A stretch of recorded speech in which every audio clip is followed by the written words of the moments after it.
Este é o ponto final. Aqui vamos dar espaço ao adeus, vamos pendurar as chuteiras e vasculhar no álbum das recordações de jogadores que marcaram gerações. Não há parágrafo sem antes haver um ponto final. O nosso convidado terminou a carreira aos 42 anos. Não nasceu em Portugal, mas tem a nacionalidade portuguesa. Conquistou títulos importantes em 2 países, mas jogou em 3. Mais de 500 jogos na carreira e sempre com grandes missões, talvez as mais difíceis. A pergunta antes do ponto final: quem é? Rafael Bracali. Obrigado por estares aqui connosco, teres aceito este nosso desafio de vir ao ponto final. Com estas dicas, achas que os nossos seguidores vão chegar ao teu nome? Humberto, obrigado pelo convite. Acho que não. Vai ser difícil. Eu não podia colocar aqui a dizer que tu tinhas defendido muita coisa, senão iam logo para um guarda-redes. Pelos 42 anos, talvez cheguem lá. Normalmente esta pergunta é no final, mas eu quero fazê-la no início. Foi uma carreira bonita? Linda. Foi mesmo muito bonita. Quando olho para trás, me orgulho imenso. Faria tudo de novo, pelo mesmo caminho. Quando eu olho, quando era miúdo, aquele sonho de jogar futebol, primeiro em marcar golos, depois em defender, consegui até mais do que aquilo que eu imaginava. Terminas a carreira, o teu último jogo foi no dia 20 de maio de 2023, Boa Vista, Braga, ficou 1-1, golo aos 94 minutos. Sabias que era o teu último jogo? Sabia.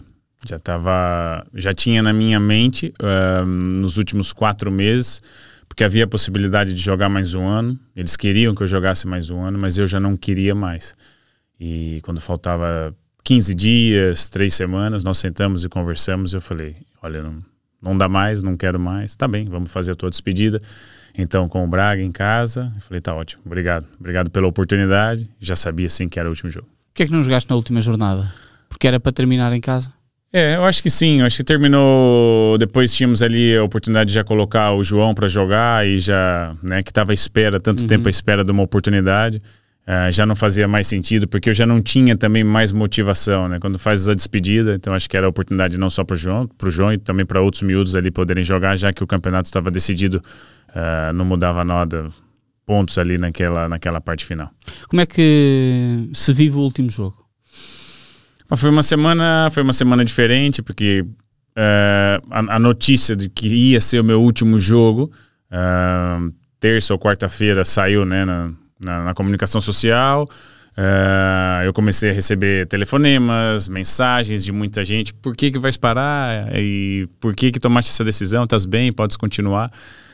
Inclusive meu pai, né, que sempre foi quem acompanhou e quem me incentivou e me treinou durante muito tempo para jogar. Que essa foi a ligação mais difícil de explicar o porquê. Óbvio que ele entende, mas por gostar de me ver jogar, ele queria que eu continuasse. Em casa estavam todos também ao mesmo tempo felizes, né, por aquilo que foi a minha carreira e pelo tempo que eu tive lá dentro. Também estavam tristes porque sabiam que aquele momento ia chegar e depois, se calhar, era o último jogo que elas iam ver o pai no campo jogar, porque elas gostavam muito, inclusive a minha esposa.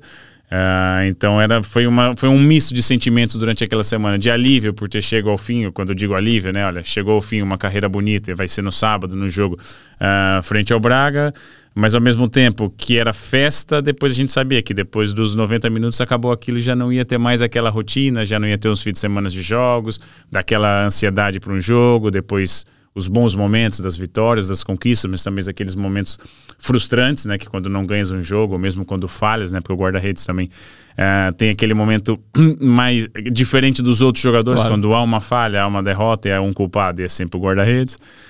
Também aquilo acabava, mas aquilo tudo fez parte, né, durante mais de 20 anos da minha carreira, durante um período as minhas filhas acompanharam e a minha esposa também. Por isso foi um misto de sentimentos aquela parte final. Já estava planejado, né? Então tinha que encarar com naturalidade. Mas como é que se tem que quase colocar um bloco de gelo na cabeça para quase que travar as emoções? Foi isso durante o jogo, porque... É um momento feliz. É um momento feliz e depois... Mas também é um momento Pá, chegou ao fim. É isso. Depois eu tive quase que o jogo todos os adeptos do Boa Vista cantar meu nome, a chamar por mim. Então isso me arrepiava o tempo todo, mas ao mesmo tempo eu estava no jogo. Ao mesmo tempo que eu agradecia, né? Toda vez que eles cantavam meu nome, eu tinha que estar com o foco a 100% no jogo. Estava ali um jogo grande, né? Sabe? Um jogo importante.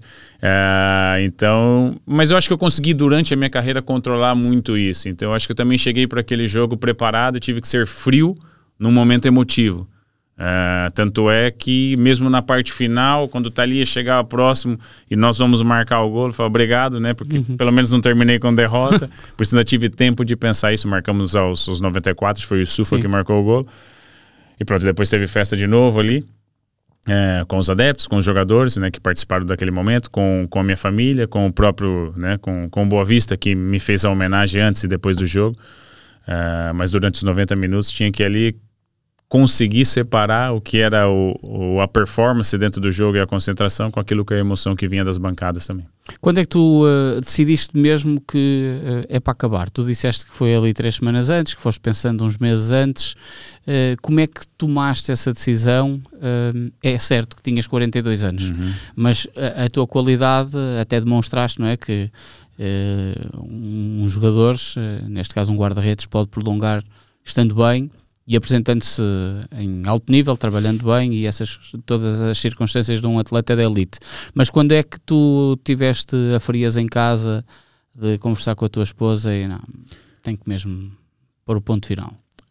Falaste bem, né? Atleta de elite, performance, obriga-te a ser muito profissional, e eu fui durante a minha carreira toda.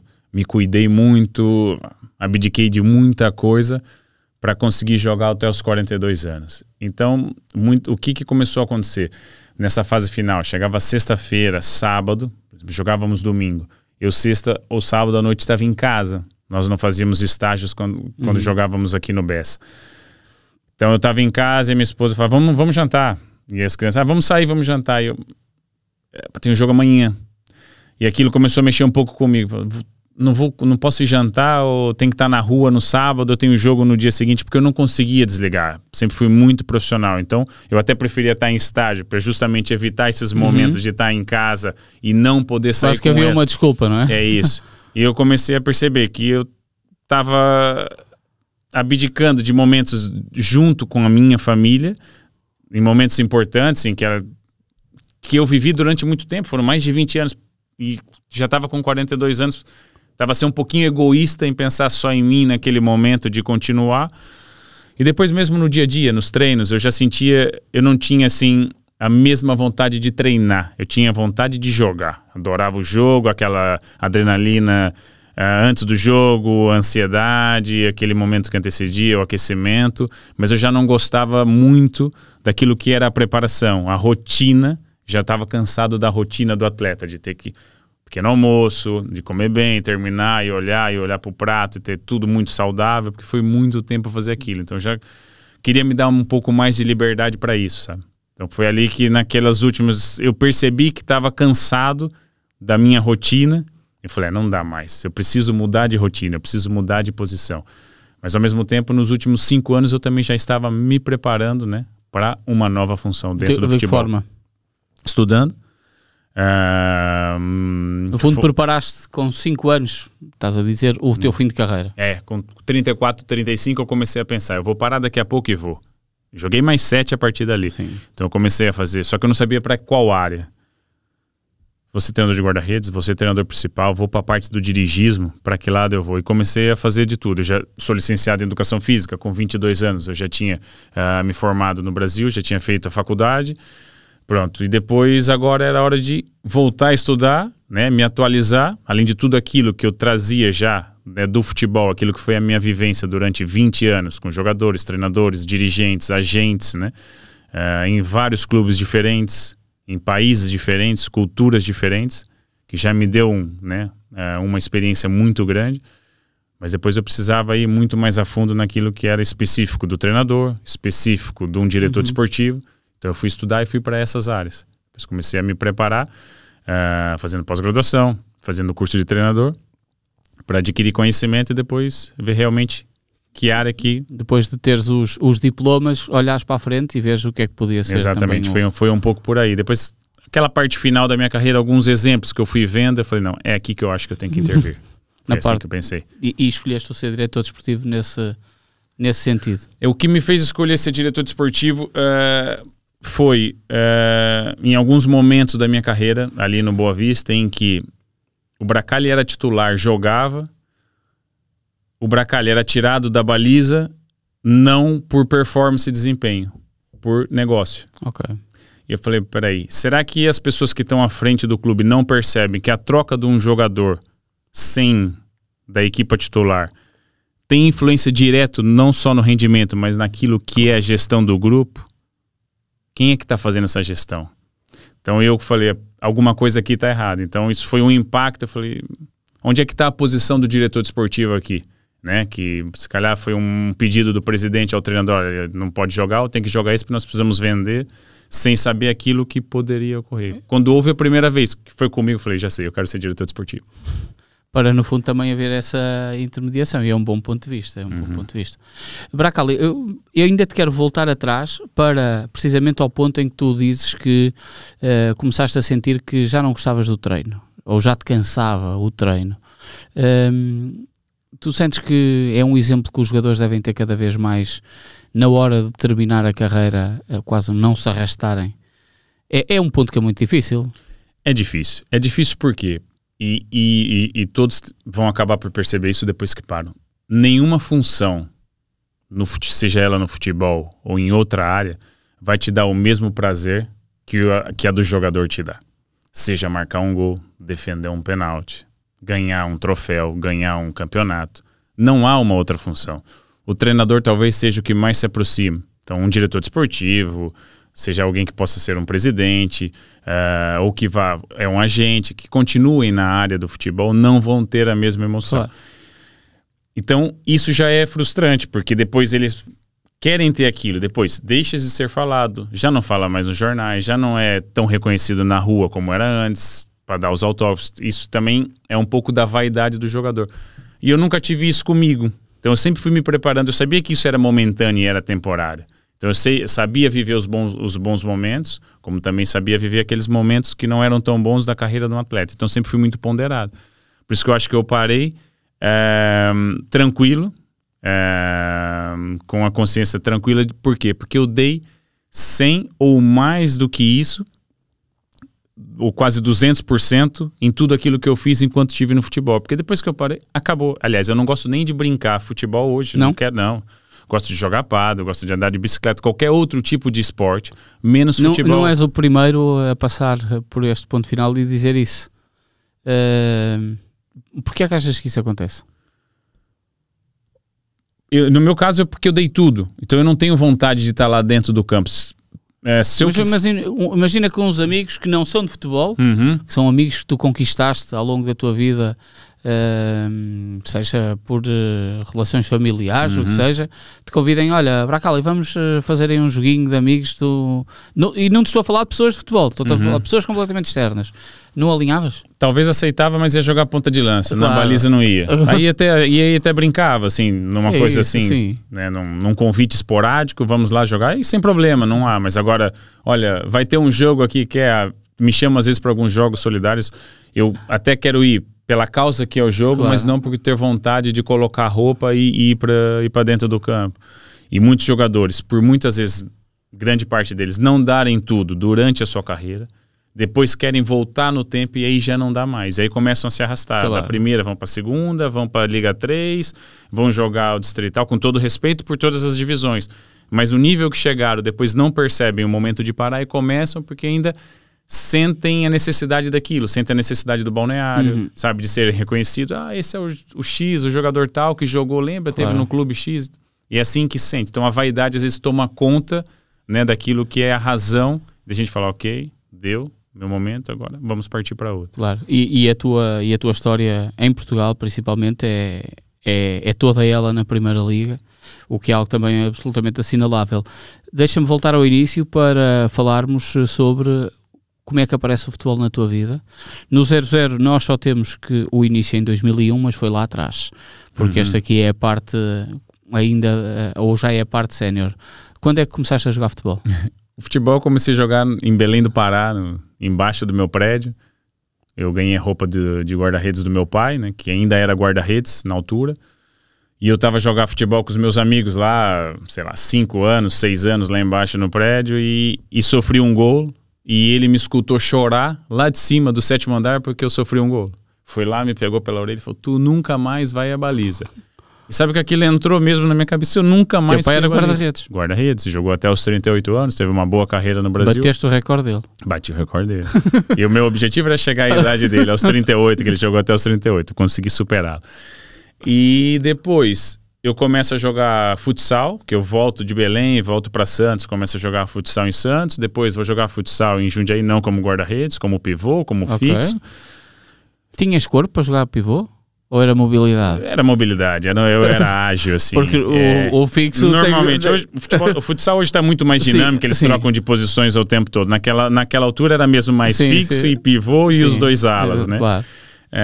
E depois começa a jogar futebol de campo como médio defensivo. Também em Jundiaí, não no Paulista, não no futebol amador da cidade. Até que um dia o guarda-redes da minha equipa faltou. E o treinador falou, quem vai à baliza hoje? Eu, esporadicamente, olha, eu vou. E aí ganhamos o derby 3-0. Depois o treinador liga ao meu pai e diz, olha, o Rafael nunca jogou na baliza e teve melhor que o meu guarda-redes está comigo há 3 anos. E ele falou, realmente, médio defensivo não dá, futsal, ok, vai até certo ponto. Se quiseres ter algum futuro no futebol, vai treinar comigo e depois tu vai fazer uma avaliação na equipa sub-17. Teu pai, em casa. Eu já estava com 15 para 16 anos. Só que eu não queria treinar com ele. Porque eu tinha vergonha de treinar com ele. Ele treinava a equipa sub-20 e a equipa sênior, os guarda-redes, né? Sim, sim. Eu falei, eu não vou lá com os outros, eu sou filho do treinador, nem pensar. Eu demorei quase 2 meses para aceitar ir lá treinar com ele. Quando é que eu fui treinar com ele? Quando a equipa, os jogadores foram fazer um treino físico, correr tipo no parque da cidade, e só ficaram os guarda-redes no estádio. Aí eu fui lá. Eu não sabia calçar a luva, colocar a calça, colocar a roupa de guarda-redes, para mim era estranho. Mas então, nunca tiveste essa vontade, como filho de um guarda-redes, de vou calçar as tuas luvas? Eu tive isso quando era jovem, mas ele matou-me logo. Disse, olha, quando ele me viu a chorar porque sofreu um gol, né, na quadra com os meus amigos, ele falou, nunca mais. É proteção de pai. Isso, e depois a minha mãe, que tinha sofrido com ele enquanto guarda-redes, né, porque... no Brasil é muita pressão. Sim, sim. Ela falou, eu não quero, o que eu sofri contigo, não quero sofrer com meu filho. Então eu escutei isso dentro de casa. Então eu tentei ir pelo outro caminho. E acabei indo pra baliza só na parte final com 15 para 16. Então eu faço esse primeiro treino com os guarda-redes que iam jogar a Taça São Paulo de Júnior em 97.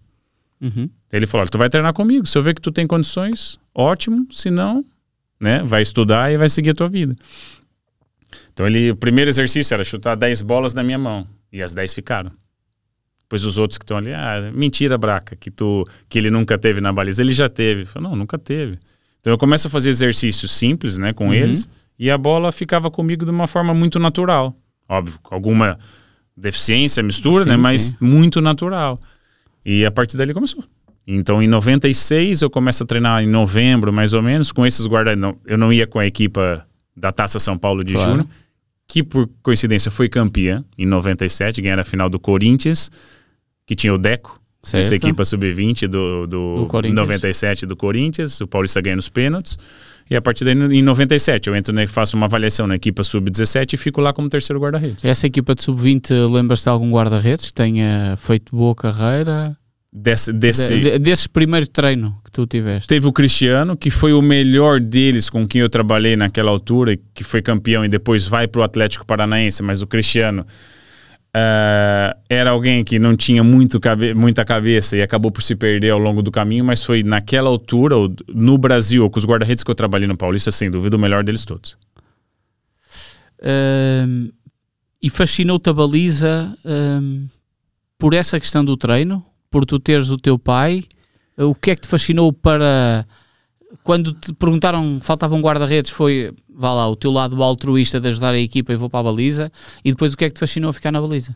Foi instinto na hora, eu vou, se calhar nem pensei, não tinha ninguém, vou eu, gostei, porque eu lembro de fazer uma defesa num livre frontal em que a bola sobrevoa a barreira e eu vou lá e fico com a bola a saltar, ainda pro meu lado mais forte, que é o lado esquerdo da minha perna de impulsão. E aí depois, quando eu começo a treinar, era esse fato de poder voar. né, de defender as bolas e depois da satisfação de não deixar ela passar. E a partir dali começou. Foi amor à primeira vista. Claro. E aí começou. Aliás, o meu pai, eu não tinha isso porque eu quando ainda me recordo da carreira dele, ele está numa fase mais descendente da carreira, onde havia muitas críticas. Então havia muita cobrança e ele chegava em casa estressado. Então eu não via aquilo como uma boa coisa, né? Não via aquilo como E mesmo, né, o próprio sentimento da minha mãe dentro de casa, dele, da frustração. Então não que eu quis acompanhar o caminho dele, mas é que a última imagem que eu tinha dele não era boa. É mesmo pelo treino, depois ali é aquela vontade depois de entrar no campo. Por quê? Porque eu acompanhei essa equipa de 97, que é campeão da Taça São Paulo. Depois a final foi no estádio do Canindé. E eu volto do estádio, porque eu fui assistir o jogo, e quando chegamos em Jundiaí, aquilo tá tudo parado. A cidade toda à espera daqueles meninos a chegar para comemorarem o primeiro título, né, do Paulista nessa categoria. E eu falei assim, um dia eu também quero subir no carro do Corpo de Bombeiros e comemorar um título aqui, seja da Taça São Paulo, ou seja outro qual for, entendeu? Porque o meu objetivo era chegar à equipe principal do Paulista. Claro. Sempre, desde que comecei. E a partir dali eu começo o meu trajeto enquanto guarda-redes, né, no Paulista. Sim. No primeiro ano também, em 97, nós somos campeões paulistas juvenil.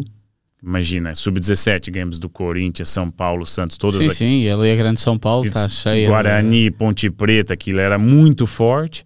E somos campeões logo nesse meu primeiro ano. Então aquilo me alimentou muito, sabe? Eu não joguei, né, nesse primeiro ano, alguns joguinhos assim esporádicos.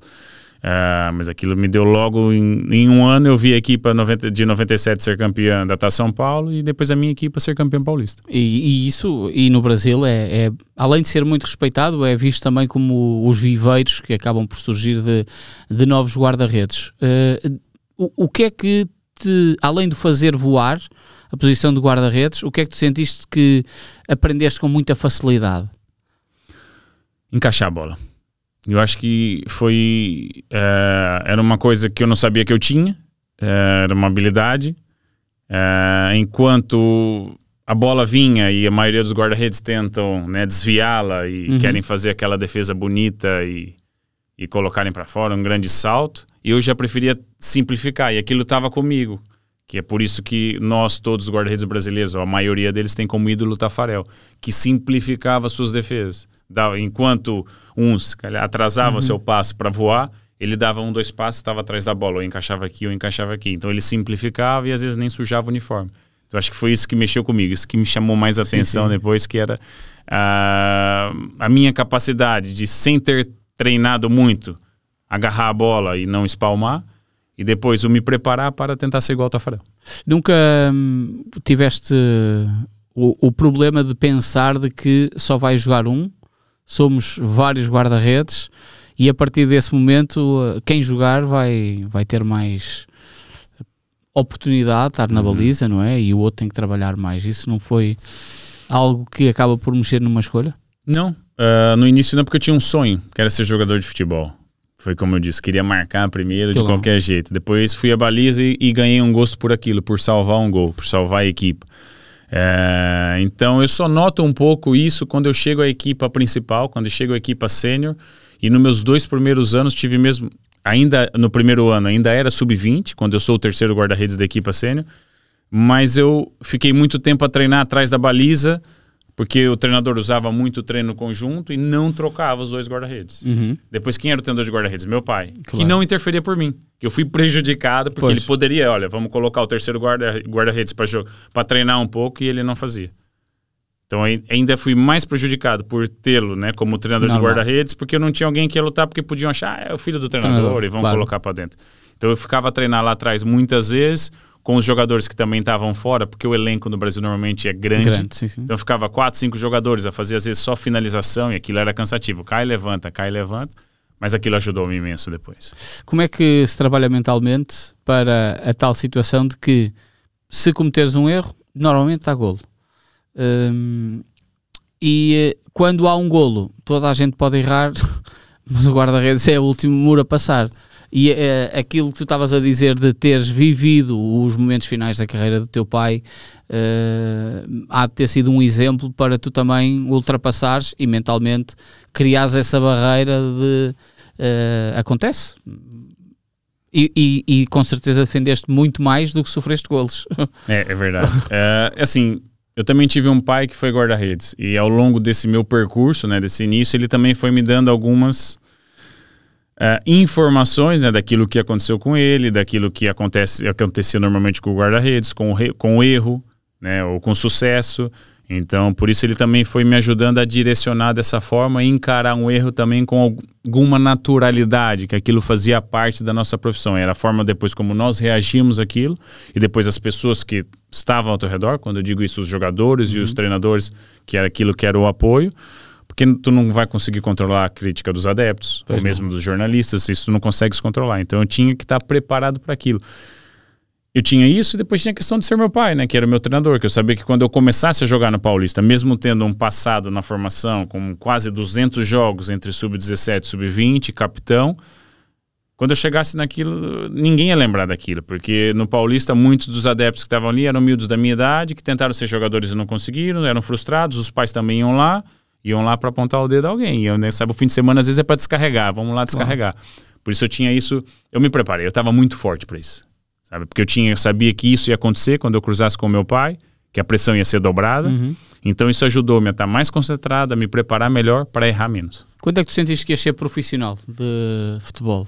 É quando chegas à equipa principal do Paulista? Foi quando eu ainda estava no meu segundo ano sub-20.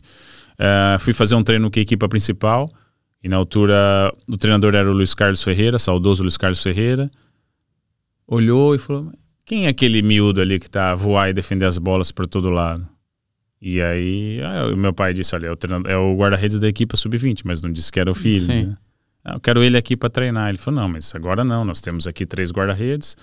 Mas eu não gosto do terceiro guarda-redes. Eu quero ele que fique aqui. Ele falou, não, mas nesse momento vamos respeitar a hierarquia, vai ficar assim, depois pro ano a gente vê isso. Não, ele quer agora. Então imagina, foi uma briga em que o treinador principal teve que pedir ao diretor desportivo para eu ficar só com a equipa principal e só ir jogar na equipa sub-20. E aí acabou por acontecer dessa maneira. E aí, pois, óbvio, ele foi sabendo que eu era filho. Pois. O que é que disse o treinador ao teu pai quando e depois não lembro exatamente, que era uma conversa entre eles, mas deve ter dito, por que não me disseste nada? E deve ter dito, não disse nada para não condicionar nenhum tipo de situação, ou de escolha, ou de não escolha, entendeu? E é a partir dali que eu comecei a ficar mais com a equipe profissional e fui convocado 2 jogos na altura para a Série C, o Paulista estava na Série C, que naquele ano foi um único ano que teve a Copa João Avelange, que era modo amarelo, verde, era dividido dessa forma, que é quando há o rebaixamento do Fluminense, o Fluminense sobe, é uma confusão danada, foi nesse ano. Ali eu percebi que que eu posso. Estava muito distante, falei, não, eu posso. Vi que aqueles jogadores que também chutavam bola em jogos da equipa sênior que eu defendia e que eu tinha personalidade para estar no meio deles, eu falei, dá para ser jogador de futebol profissional. É nesse ano que vocês sobem na Série C? Não, é no ano seguinte. Que aí eu fico mesmo como faço parte do plantel principal e definitivo, é o ano 2001, que a gente sobe da Série C para a Série B e ganha o estadual e sobe da Série A2 para a Série A1. São 2 acessos consecutivos. Como é que foi esse período? Foi muito bom para mim. Era meu último ano ainda de sub-20. Eu consigo participar, não jogo nem um minuto. Aliás, não vou convocado nenhum jogo nessa altura. Mas participo de todos aqueles momentos, né, com jogadores. Aquela equipe era uma mescla de jogadores da formação com jogadores contratados, alguns da mesma divisão, outros que já tinham experiência naquelas divisões, ou que eram jogadores que o treinador tinha identificado ou o próprio clube tinha identificado e trouxeram. Era na altura em que a Parmalat estava no Paulista. Por isso a partir dali a gente cria uma geração vitoriosa que vai até 2005.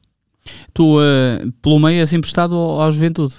Depois que nós somos campeões da Copa do Brasil em 2005, eu tive uma proposta para ir para o Vasco, não quis ir, e apareceu o Juventude, e ainda meu pai falou, por que não queres ir ao Vasco e vais agora ao Juventude? Eu falei, não quero ir ao Vasco porque não estou com a sensação, meu filho não é bom do Vasco. Já tinha ido o Amaral para lá, o volante que estava, o médio defensivo que estava conosco, ainda estava a jogar o Romário, né, no Vasco, fiquei com aquela sensação de que não era o meu momento. Tá bem. E ele respeitou a minha decisão. Depois apareceu o Juventude. Como o Paulista, a Série B acabava em agosto ou setembro, e depois nós não passamos, né, entre os 8 melhores para jogar a quarta de final, meias finais e final, havia a janela da Série A. Pronto, o Juventude me fez a oferta, falei, agora vou aproveitar e vou lá os últimos 4 meses e vou jogar. E fui. E aí tive emprestado, gostei. Eles queriam que eu ficasse, mas eu optei por retornar ao Paulista, porque nós íamos jogar o estadual de São Paulo, que é o mais forte do país, e a Libertadores. Eu não vou ficar só para jogar o Campeonato Gaúcho no Juventude. Claro. E aí eu optei por regressar ao Paulista nesse período em que estive lá. Para viver isso. Mas deixa-me ir atrás então para trazer a Copa do Brasil. Que vocês ganham, no ano anterior tinha ganho o Santo André, nos anos 90 tinha ganho o Criciúma também como equipas inferiores, mas é um título quase impensável, está quase ao ponto, para as pessoas perceberem, quase como uma vitória do Desportivo das Aves ao Sporting na final da Taça de Portugal. Se quisermos trazer para Portugal um comparativo, está nesse nível. Ainda é mais difícil. Vou voltar um pouquinho antes. Em 2004 nós somos vice-campeões paulistas da Série A1. Perdemos a final para o São Caetano, que era fortíssimo. Eliminamos a Ponte Preta nos quartos, nas meias finais eliminamos o Palmeiras e perdemos a final pro São Caetano, que foi o que nos deu a vaga para a Copa do Brasil em 2005. A Copa do Brasil nós eliminamos 6 equipas do Brasileirão da Série A. Em jogo a 2 mãos. Era a mesma coisa que o Chaves eliminasse o Sporting, o Braga, o Porto, o Benfica, o Boa Vista e o Vitória de Guimarães e chegasse à final e fosse campeão. Era exatamente isso. Era uma equipa da segunda liga que eliminou o Juventude, que também foi campeão da Copa do Brasil em 99, na primeira mão. Depois eliminou o Botafogo, o Internacional de Porto Alegre, o Figueirense, o Cruzeiro e o Fluminense. Então, todas as equipas de Série A com o jogo a 2 mãos. Só que quando há o sorteio da primeira eliminatória, nós íamos jogar com uma outra equipa do Rio Grande do Sul. Eu não lembro se era o Glória de Vacaria ou era uma equipa qualquer. Acho que dá. De repente, essa equipa não ia participar porque não tinha, acho que, recursos. E entra o Juventude, que herda a vaga deles. Nós temos mesmo sorte.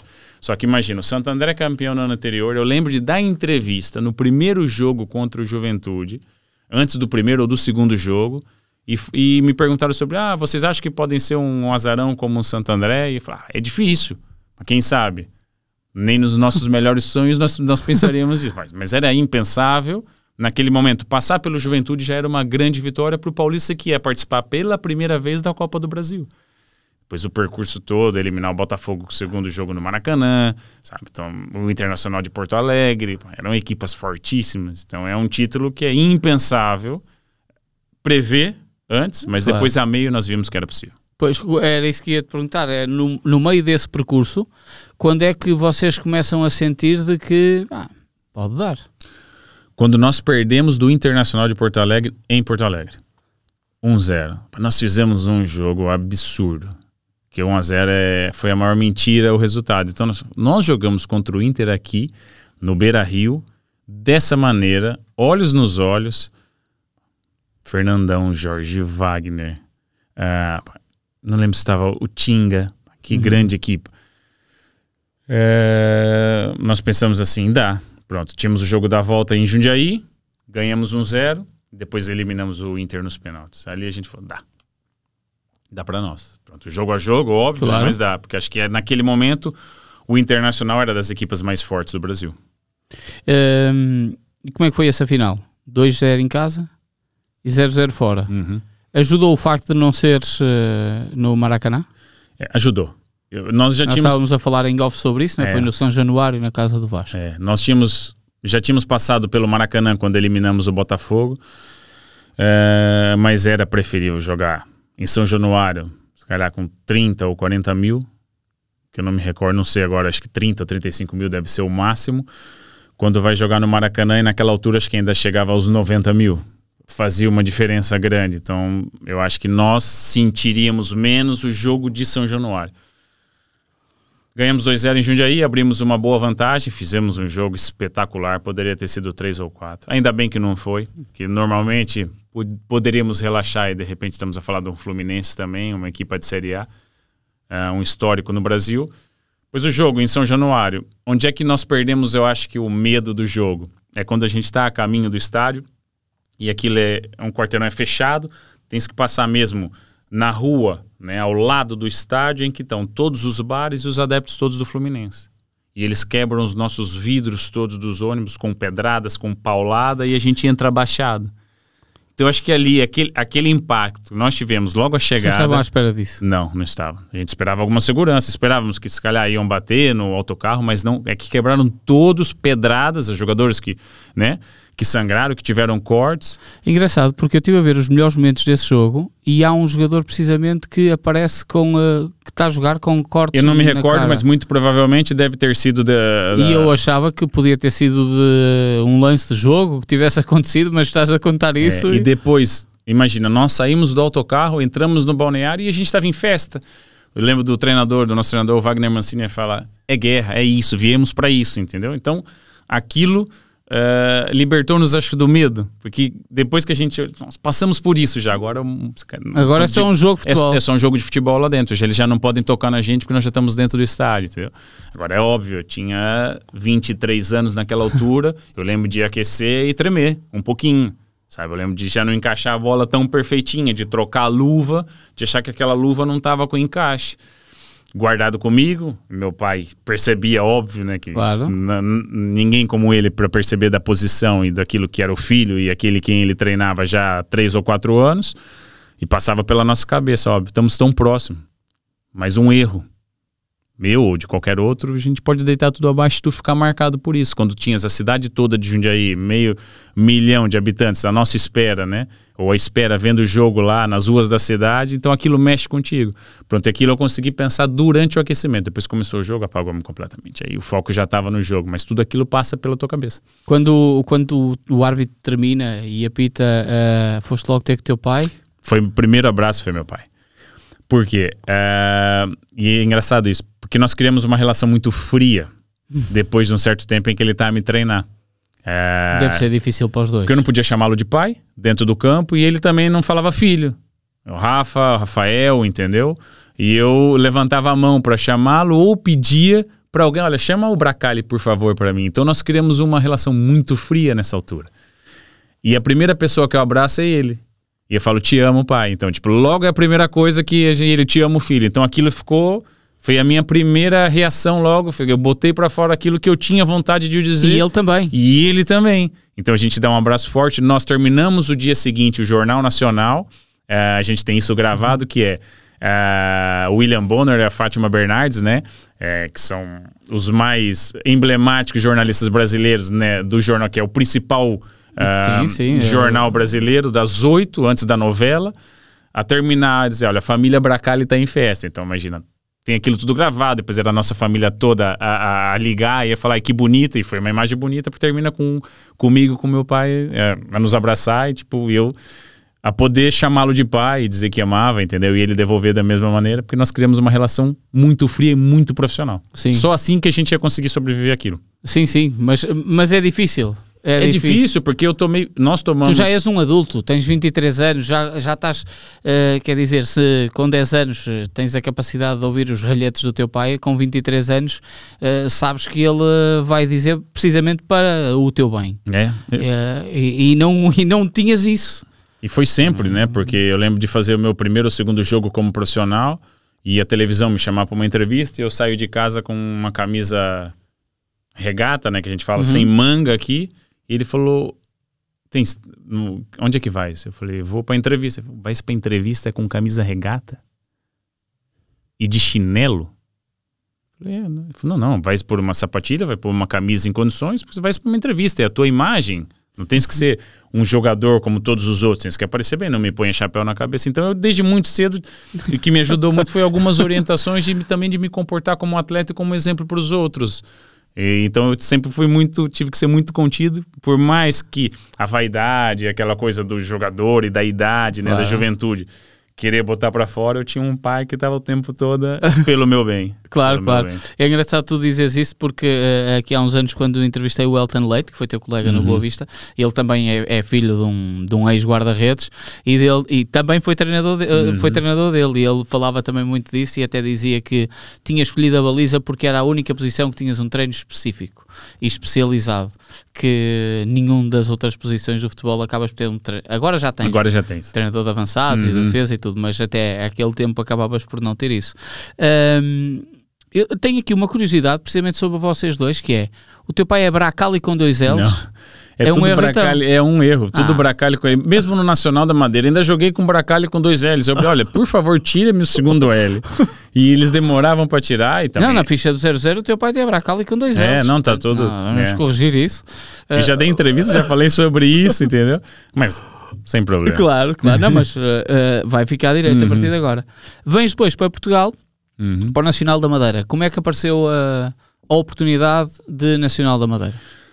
2006, após Libertadores, nós tínhamos jogado 10 jogos, acho que da Série B. Aí teve a paragem, porque era o Mundial. Certo, o Mundial Clubes. Teve o Mundial. 2006. E primeiro, aí... como é que foi a Libertadores? Estando na Série B, foi lindo. Como é que é disputares uma competição daquela dimensão, a maior competição da América Latina, estando na Série B? Primeiro jogo, o El Nacional no Equador, altitude, imagina, miúdos, vamos jogar na altitude, sabe? Quando nós víamos eles com bomba de oxigênio depois dos jogos, que vimos a primeira vez, eu vi a primeira vez o Brasil, a seleção brasileira jogar na Bolívia e perder em 3.600 metros de altitude, o Tafarel errar num gol e matarem ele por causa do erro, então aquilo ficou marcado, vamos jogar na altitude. Acho que no Equador, acho que a Quito era 2.800, se eu não me engano. Eu era o capitão daquela equipa, era a primeira vez um jogo internacional oficial do Paulista, 1-1 na casa do adversário, dos meus melhores jogos pelo Paulista. Depois perdemos, fomos jogar com o River na Argentina, perdemos, mas ganhamos do River em Jundiaí, por isso imagina o Paulista ganhar do River Plate, sabe? Terminamos em terceiro na chave, era o Libertad do Paraguai, nós, o River e o El Nacional. Então em casa, não éramos muito fortes em casa. Empatamos os 2 jogos com o El Nacional e com o Libertad e ganhamos do River Plate. Por isso, para nós foi uma experiência incrível, usar fato, sabe, fazer viagem, o fato do Paulista, todos juntos, tirar fotos. É engraçado, tu estás a contar, tu a abrir as fichas do jogo e tu a ver, lá tal como tu dizes, o empate 1-1, logo a abrir. Depois empatamos em casa, acho que de novo. 0-0. Com o Libertad. Vamos levar 4 na Argentina. É mesmo isso. Ganhamos depois 2-1. Está a ver esta equipa da Argentina, tinha o Daniel Passarella como treinador. Esta equipa do River. Ganhas 2-1 em casa. Depois perdemos do Libertad 1-0 no Paraguai. É verdade. O gol do Hidalgo de falta. Foi dos únicos golos que eu tomei de falta na minha carreira, de livre direto. Tomei 3 ou 4 golos só. E ele marcou um golaço. E depois acho que o último jogo em casa com o El Nacional, acho que é 0-0. 0-0. Está tudo na cabeça. Tudo, tu tem uma memória, tenho mesmo uma memória boa. Depois desses momentos do Paulista, quando tem sucesso de glória, acabas por lembrar. Pronto, aí acaba essa altura, acaba esse momento da Série B, há um contato de um agente brasileiro comigo, e de um jogador que tinha entrado comigo no Paulista e foi campeão da Copa do Brasil e estava no Nacional, que era o Juliano Espadácio. Sim. Pronto, olha, o pessoal está aqui que quer... Reuni-me em São Paulo, na capital, num hotel com o Rui Alves e com esse agente. Fiquei com a proposta e depois falei, olha, vou pensar e depois decido. Pronto, o Nacional tinha deixado de ter o Diego Benado? Ainda não. Ainda estava... Ia deixar de ter o Hilário. O Hilário, sim. Isso, o Hilário saiu para o Chelsea. O Diego era para sair também para o Saragossa. Por isso é que eles foram me buscar. Entretanto, o Diego acaba por ficar mais uma temporada porque o Diego ia ser comprado pelo Saragossa e ia ser emprestado a uma outra equipe. Aí o Diego não quis ir. Pronto, ele como levava alguma vantagem, já estava lá, ele inicia a época a jogar e joga até o fim, é totalista, eu só jogo na época seguinte. Pronto, depois dessa reunião lá com o pessoal do Nacional, cheguei em casa, falei com meu pai. O meu contrato com o Paulista acabava no final do ano, em dezembro. E eu falei, pai, olha, eu quero ir por quê? Assim como sempre me disseste que por causa da minha altura, que eu ia ter dificuldade em jogar num clube grande no Brasil, porque tu teve essa dificuldade também e eu acabei por ter, acho que chegou um momento de ir por uma nova aventura. Por quê? Abriu vaga na altura no Santos, no São Caetano, no Corinthians, no meu melhor momento. E não entraste? E não entrei. Cruzeiro, por exemplo, o Dorival Júnior, que era um treinador que tinha sido adjunto no Paulista e tinha tentado me levar para a Ferroviária de Araraquara para jogar a Série A2 do estadual. Eu não fui porque meu pai não deixou. Eu queria ir, mas eu só soube a posteriori. Claro. Por quê? Porque eu estava no último semestre da faculdade. Então o Dorival ligou, falou, olha, o Rafael vem aqui para me ajudar, eu era o terceiro guarda-redes do Paulista, joga 15 jogos, e meu pai falou, olha, O Rafael era perfeito. Mas o contrato dele acaba no final do ano, isso em 2001 ou 2002. E eu não sei o que vai ser dele no futuro. Então eu prefiro que ele termine a faculdade. Depois ele tá livre para ir para qualquer lado. O Dorival Júnior, a partir daí, nunca mais me chamou para nada. Ficou com essa mágoa. Claro. Abriu essa oportunidade com ele no São Caetano, na altura no Cruzeiro. Ele nem quis saber do meu nome. Ficou com essa mágoa com ele. Pronto, e aí eu falei com meu pai. Ele falou, olha, se achas que esse é o caminho, siga e vai abrir o teu caminho do outro lado. E nós conversamos justamente sobre isso. Falou, olha, abriu vaga aqui, abriu aqui, não entrei. Quando é que eu vou entrar? Campeão da Copa do Brasil, Libertadores, capitão do Paulista. Vou ter que tomar um outro rumo. E ainda bem que eu também. Como é que foi chegar à Ilha da Madeira? De dificuldade a aterrar? Não, olha, é engraçado, toda a gente me fala isso, porque, por exemplo, o Juliano no primeiro, logo chegar, logo arremeteu. Eu nunca em 5 anos tive um voo mal que acontecesse isso, que arremetesse. Nenhum. O único voo que isso aconteceu foi um jogo que eu falei da Taça de Portugal, porque estava com virose e eles não conseguiram descer no regresso a Madeira. Tu eras o... E eu fiz mais de, acho que, 100 percursos ida e volta. À vontade. Em 5 anos. Mais as viagens para o Brasil, mais as viagens de férias, fiz tranquilamente.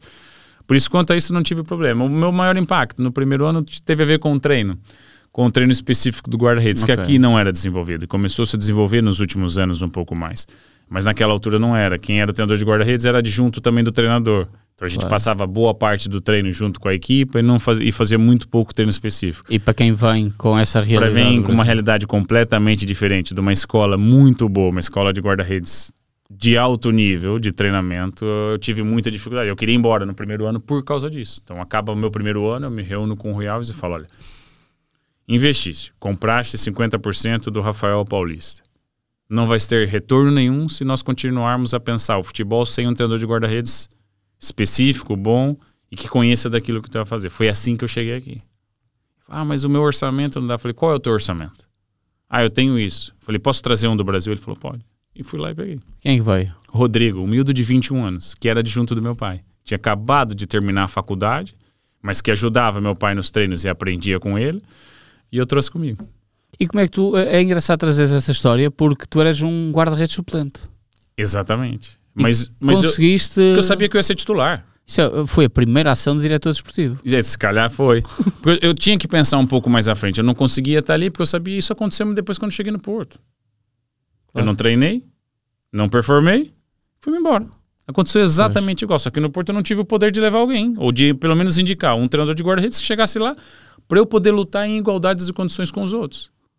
Então já não joga e não treina, estás morto. Não tem chance. Né? Então pronto, eu sabia disso porque eu estudei, fiz a faculdade. Tinha um pai, que também licenciado em Educação Física, que preparou todo o seu treino, toda a sua metodologia... Para o guarda-redes.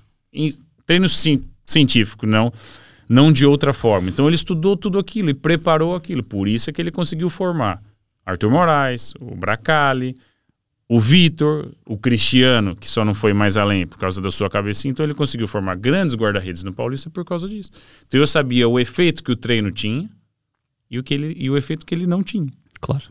Por isso é que eu desafiei naquela altura o Rui Alves. Ou vai buscar, ou mais vale falar, olha, volta ao teu país, vai-te embora, vai para outro lado, porque não vai recuperar nada. Se é que pensas em recuperar algum dinheiro daquilo que foi investido. E todo gestor, né, não faz nenhum investimento para dar o dinheiro e não ter nada em retorno. Então ali foi a minha primeira ação, se calhar, como diretor desportivo. E conseguiste trazer então esse treinador do guarda-redes? Trouxe o Rodrigo com 21 anos, que ficou comigo lá 3 épocas no Nacional. E aí o Bracali teve rendimento. Como é que tu chegas à titularidade? Tem o Benaglio a sair. É isso. Saiu o Benaglio. Eu tenho uma proposta para regressar ao Brasil, para o Corinthians. Eu já estava cá e tive 2 propostas, do Grêmio e do Corinthians. O Corinthians estava na Série B. Percebeste como é? Ok, o Corinthians estava na Série B. O Felipe, na altura, não quis renovar o contrato, porque o Corinthians estava na Série B. O Antônio Carlos Zago, central, passa a ser o diretor desportivo do Corinthians e liga-me logo. Porque eu tinha jogado com o Antônio Carlos no Juventude. Sim. Pego o Antônio Carlos no final da carreira. Ele falou, olha, queres voltar? Tem aqui, o Felipe vai sair. Foi pra já. E tava naquela história, o Diego sai ou não sai? Eu fui lá com o Rio Alves e falei, olha, se ele não sai, eu quero voltar. Se ele sair, ok, eu já tô aqui, quero vencer aqui. Ele, espera mais um pouco, eu não sei. Se o Benaglio não sair, tu pode voltar ao Corinthians. Pronto, o Benaglio acabou que saiu e a partir daí eu começo a jogar. Pronto, aí... Entras na fase de ascensão e fazes 4 4 temporadas. 3 temporadas e meia, quase 4. A partir do momento que eu faço o meu primeiro jogo na Liga, não falho nenhum até o final do meu contrato. Faço 104 jogos consecutivos na Liga Portugal, que o recorde era 1000 até parar. Sim. E pronto, fora os outros jogos, né? De taça da Liga, Liga Europa, que nós também conseguimos entrar na fase de grupo. Por isso tem ali um bom percurso no Nacional ali com muitos jogos e muita história. E é o percurso de maior duração do Nacional da Madeira na Primeira Liga e com chamadas europeias. Vocês sentiam que tinham ali em casa uma verdadeira fortaleza? O jogar naquela zona era difícil para qualquer adversário? É assim, já, né, já está um pouco estereotipada essa história. Jogar na Madeira, difícil, altitude, na choupana, umidade, já é mais umidade. Mais a umidade, mas já tem essa, jogar na Madeira às 4 horas, não, nossa equipe era muito forte. Sim. Nós seja ali, ou aquela equipe aqui em 2008, 2009, faz o 4º lugar. E basta tu, ao ponto de perceberes isso, é que a equipa, quando deixou de ter força, deixou de divisão. Portanto, não é só a altitude. Não, exatamente. Não foi só mesmo o Marítimo passa pela mesma dificuldade. Não era só. Deixou de ter qualidade, deixou de ter bons jogadores e bom treinador. Acabaram por descer nos anos logo sequentes. Por isso, tínhamos bom plantel, bons jogadores. Era uma boa mistura entre jogadores portugueses e brasileiros. Tivemos ali bons treinadores também. Naquele período, por isso acho que nós tivemos sucesso. Estavas a falar daquele 4º lugar. É um 4º lugar que é alcançado com o Manuel Machado, a treinadores. Nené, artilheiro da Liga. Alonso, Maicon, Felipe Lopes, Patacas, Luiz Alberto, Salino, Kleber Monteiro, Rubem Micael, Nené e Matheus. Está aí o 11 titular. Era mais ou menos esse 11 titular. Um outro que ia entrando. Tinha o Edson Cita, que depois teve uma lesão. Mas basicamente era essa aí a nossa equipa base. E que fica em 4º e em 5º fica o Braga do JJ. Certo. Vocês brincavam com o Manuel Machado pela sua forma peculiar de falar? Não brincava, mas assim, não brincávamos muito, mas comentávamos, porque muitas vezes terminava uma palestra, eu lembro de um jogo contra o Benfica, em casa, que nós ganhamos 3-1, e ele falou, já não me recordo da frase, e o Alonso olha pra mim e fala assim, Braca, certeza que alguns aí não perceberam, depois o Luiz Alberto, Salino, o que ele disse aqui? E lembras qual era a frase? Eu acho que era qualquer coisa, acho que foi não vamos prestar vassalagem, ou acho que foi qualquer coisa assim, e o Luiz Alberto prestar vassalagem? Entra lá e corre, joga e vambora, entendeu? E nós ganhamos o jogo 3-1. Por isso, mas era naquela altura, eu lembro que falava-se muito, né, do discurso do Manuel Machado. Deu um sketch do Gato Fedorento. Que isso, foi. Mas posso te dizer que conosco naquela altura... Tranquilo, conhecia do jogo, os treinos eram muito bons, agradável, deixava o ambiente agradável, não tinha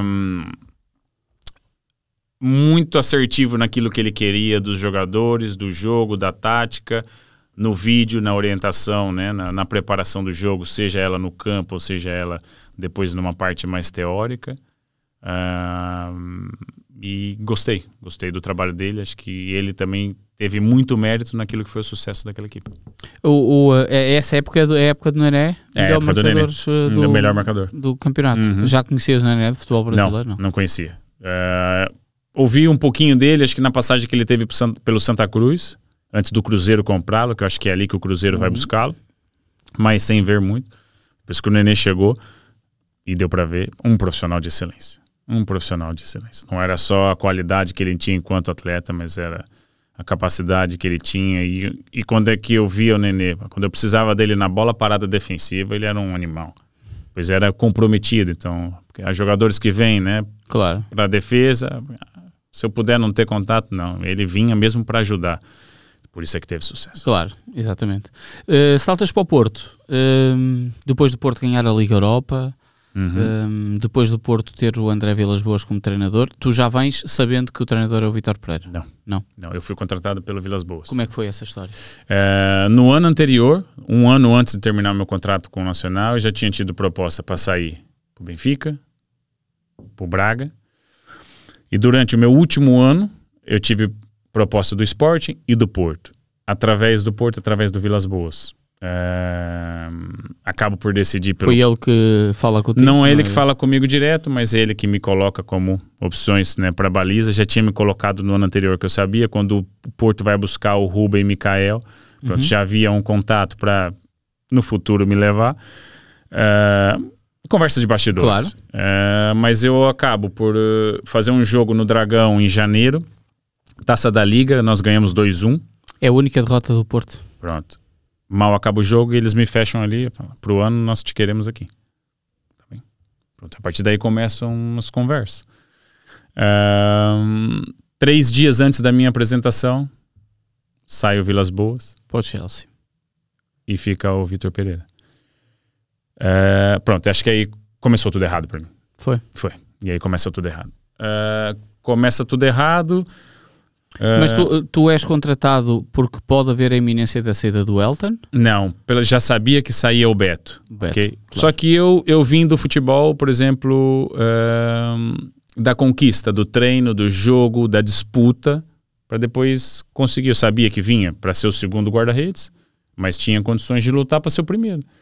Então já era certo que o Beto sairia, apesar de ter feito ainda a pré-época conosco, na altura.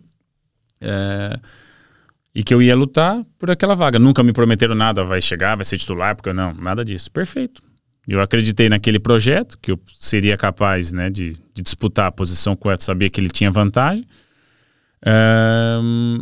Mas aí começamos a pré-época e eu já percebo durante a pré-época que eu não estava a treinar, que eu não ia conseguir competir com o Elton. E eu pensei, como é que eu vou justificar? Eu cheguei agora no campeão europeu, campeão da invicto, vou dizer, olha, mas eu não treino. Como é que eu vou competir? Então, mas não treinavas como assim? Não treinávamos no específico de guarda-redes. O guarda-redes passava muito tempo com a equipa principal. Okay. Muito tempo a treinar como apoio na posse de bola, nos exercícios. Quando nós íamos participar do treino, por exemplo, quando nós tínhamos um trabalho de finalização, tínhamos 5 minutos para fazer um aquecimento qualquer e depois entrar para a baliza. 5 minutos para aquecer, para depois chutar o Hulk, Falcão, Rames, Guarim. Precisa de mais, precisa de treino específico, precisa de rendimento, né? Mas havia treinador do guarda-redes? Havia. A pessoa estava lá. Depois executar é que não acontecia. Então eu chego bem do Nacional e começo. Durante a pré-época eu percebo, não consigo. Depois começo a fazer um trabalho no ginásio para tentar compensar, mas é completamente diferente. O ginásio é um complemento do trabalho que fazemos no campo. Pronto, e aí não consegui mesmo dar luta ao Elton, não tinha como. O Elton já estava na casa há 6 anos, era um guarda-redes de excelência, e que mesmo assim estava em quebra porque estava deixando de treinar. E depois, vai ser, quando eu escolhi o meu 11, porque o Elton é o melhor guarda-redes com quem eu trabalhei, e jogava tranquilamente se tivesse treinado em condições, eu já disse isso para ele, no Barcelona. No Real Madrid, porque quando o Vitor Valdez começou a jogar com os pés, ou o Guardiola o brigou, o Elton já fazia isso muito bem. Depois o Elton... E dava calafrios. Sim, depois ele abusava um pouco porque, pronto... Estava confortável? Estava confortável, porque se ele errasse, ele quase não tinha concorrente, ia jogar sempre. Mas se ele tivesse treinado mesmo, e eu já disse isso para ele, se ele tivesse tido um treinador em condições nesse período dele do Porto, tinha ficado na seleção brasileira como titular, porque ele teve antes. Né, teve convocado até pelo Dunga logo no início. Mas depois o fato de deixar de treinar, toda a gente perguntava, o Elton quando chega nas competições europeias tem mais dificuldade. Tem porque não treinava. Claro. Porque a bola ia mais vezes ao gol, ou chegava a uma altura, ele já estava mais cansado e depois cometia o erro. O treinador de guarda-redes era o Will Corte? Yeah. Pois... Tinha ficado os tempos do Quadriense. Sim, depois nem só como treinador de guarda-redes, também como pessoa. Foi ali o meu grande problema. Não só... Sabia que não ia conseguir, porque ele vinha dos campeonatos, no fundo tinha ganho. Agora tu imagina que é um guarda-redes do Porto a treinar fora, com toda aquela estrutura e com todas aquelas condições, tu tem que treinar fora dali. E fazias isso? Tinha que fazer, para tentar compensar. Ou seja, saías do teu trabalho no Olival. Tinha que encontrar uma forma de treinar e compensar aquilo que eu não fazia ali. Pois era impensável. Mas é muito engraçado trazer isso, porque depois acabamos por quase pensar que um treino de uma equipa, o guarda-redes no treino normal da equipa está lá. O treinador, o guarda-redes tem que estar lá, tem que ser integrado no trabalho da equipa, mas ele tem que ter o tempo dele para fazer o trabalho específico. E estamos a falar de apanhar as bolas, estamos a falar de trabalho cair, técnico, tática de baliza, estamos a falar da parte física, das capacidades motoras que nós precisamos trabalhar. O microciclo específico do guarda-redes que precisa ser trabalhado, com todas as ações que existem no jogo. Até depois ires para a baliza. Então, normalmente, tens ali, alguns treinadores te dão 15, 20, 25 minutos para trabalhar. É suficiente para fazer o teu treino específico, talvez algum complemento depois. Caso contrário, se tiver 10 minutos só, consegue se ajustar e inicias o teu trabalho um pouco antes, 15 minutos para teres os tais 20, 25 minutos no mínimo para poder fazer um trabalho em condições para depois os guarda-redes estão entregues ao trabalho junto com a equipa e estão integrados. Por isso foi o meu maior problema quando chego no Porto e acaba por ser o treinador de guarda-redes. E depois essa transição também, porque aquilo foi muito confuso no início, né? Com o Vitor Pereira, e dá para lembrar as histórias. O Porto acaba por ganhar naquele ano porque tem os melhores jogadores. Sim. E nunca conversaste com o Vitor Pereira até sobre isso? Conversamos na altura, sim, sabe? Conversamos, tínhamos aqui um bom relacionamento, porque ele também... Ele dá a ideia de ser um treinador muito aberto. Sofreu muito, né? Ele sofreu muito naquilo. Sofreu muito. E eu lembro mesmo os jogadores, porque ele pega uma... Ele era o adjunto? Ele era o adjunto. Depois os jogadores não olhavam ele no início como treinador principal. Então eu vi cenas no treino, por exemplo, de desrespeito com ele, e ele olhava para mim e disse-me uma vez... Quisera eu ter profissionais como tu aqui, mais bracalhos no meu plantel. Eu falei, pois. E posso recordar, né, de um episódio que aconteceu num jogo em Barcelos, que nós perdemos 3-1. Há quem diga que vocês são campeões depois dessa derrota. Eu acho que é a única derrota do Porto esse ano. Eu acho que sim. Para o campeonato. E logo a seguir chega o Lúcio.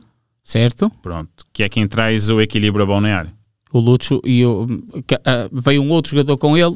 Mas o Lúcio... Mas o Lúcio chega também na questão da liderança. Claro. Né? Também chega e traz um equilíbrio que aquele balneário não tinha. Que era alguém que entra estrategicamente, e por mais que todos os outros jogadores tivessem sido campeões europeus no ano anterior, aquele era o Lúcio. Que era alguém que sabia se posicionar, sem gritar, sem espernear, sentado no canto dele, 1, 2, 3 palavras assertivas e estava feito. Então, a chegada dele em janeiro é que dá equilíbrio para aquele plantel e também ajuda o Vitor Pereira nesse momento em que ele andava ali à mercê daqueles jogadores. Por exemplo, então em Barcelos, nesse 3-1, já há confusão no balneário antes do jogo. Depois o resultado acaba por ser espelho. Mas que tipo de confusão? Nós tínhamos o Vitor Pereira, por perceber que nós entrávamos numa fase difícil em janeiro, o Porto não fazia estágio, os jogos eram menos de 40 quilômetros, então resolveu fazer estágio nesse jogo em Barcelos. E alguns jogadores se revoltaram com aquilo. Então, o programa da semana já estava lá, que ia ter estágio no fim de semana. Depois chegou na véspera do jogo, no treino, o jogo, eu não quero estágio, o outro, não, mas tem que ter, com uma confusão. Eu não quero. Pronto, acaba o jogo, um dos capitães vão correndo para dentro do balneário, eu não quero. Se não houve, né, sou o capitão, também não estou aqui para nada.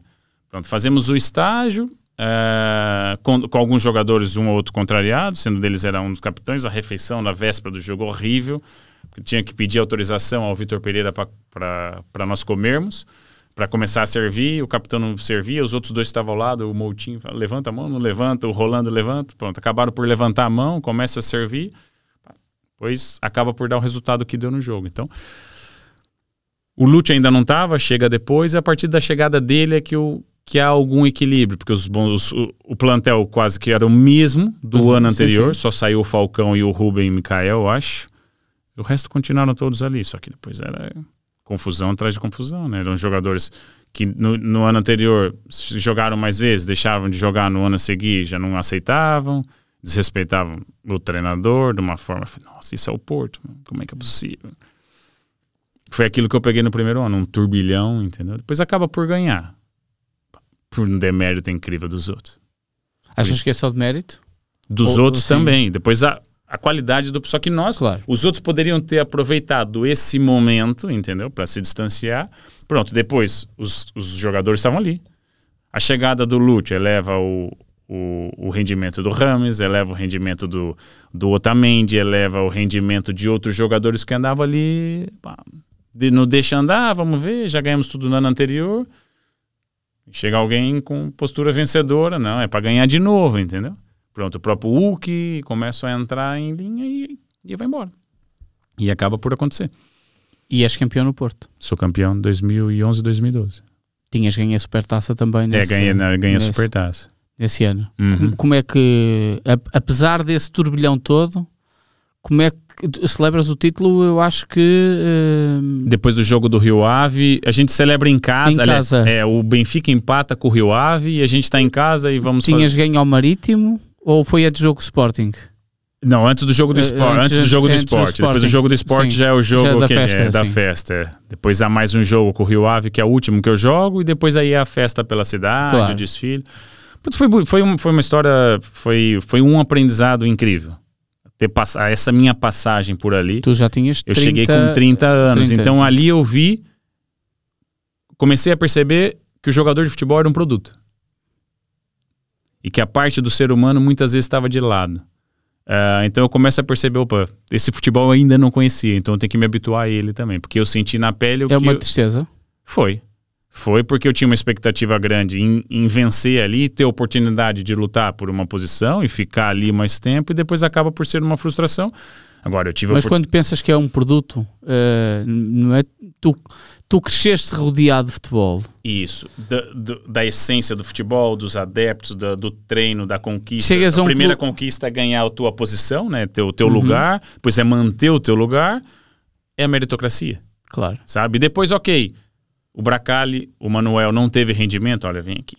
Olha, não tiveste rendimento, pensávamos uma coisa, a expectativa foi outra, pronto, temos que encontrar um caminho para ti agora longe daqui. O clube está aqui também para ver se a gente consegue encontrar uma solução e juntos encontrar o melhor caminho. Mas não foi dessa maneira. Por isso é que a partir daquele momento é que eu percebo que nós não deixamos de ser o atleta, jogador, ser humano e passamos a ser um produto, que é da prateleira para cá e pronto. E aconteceu-te isso no ano a seguir? Aconteceu-me no ano a seguir. Queres emprestado a Olhanense? Isso aí foi...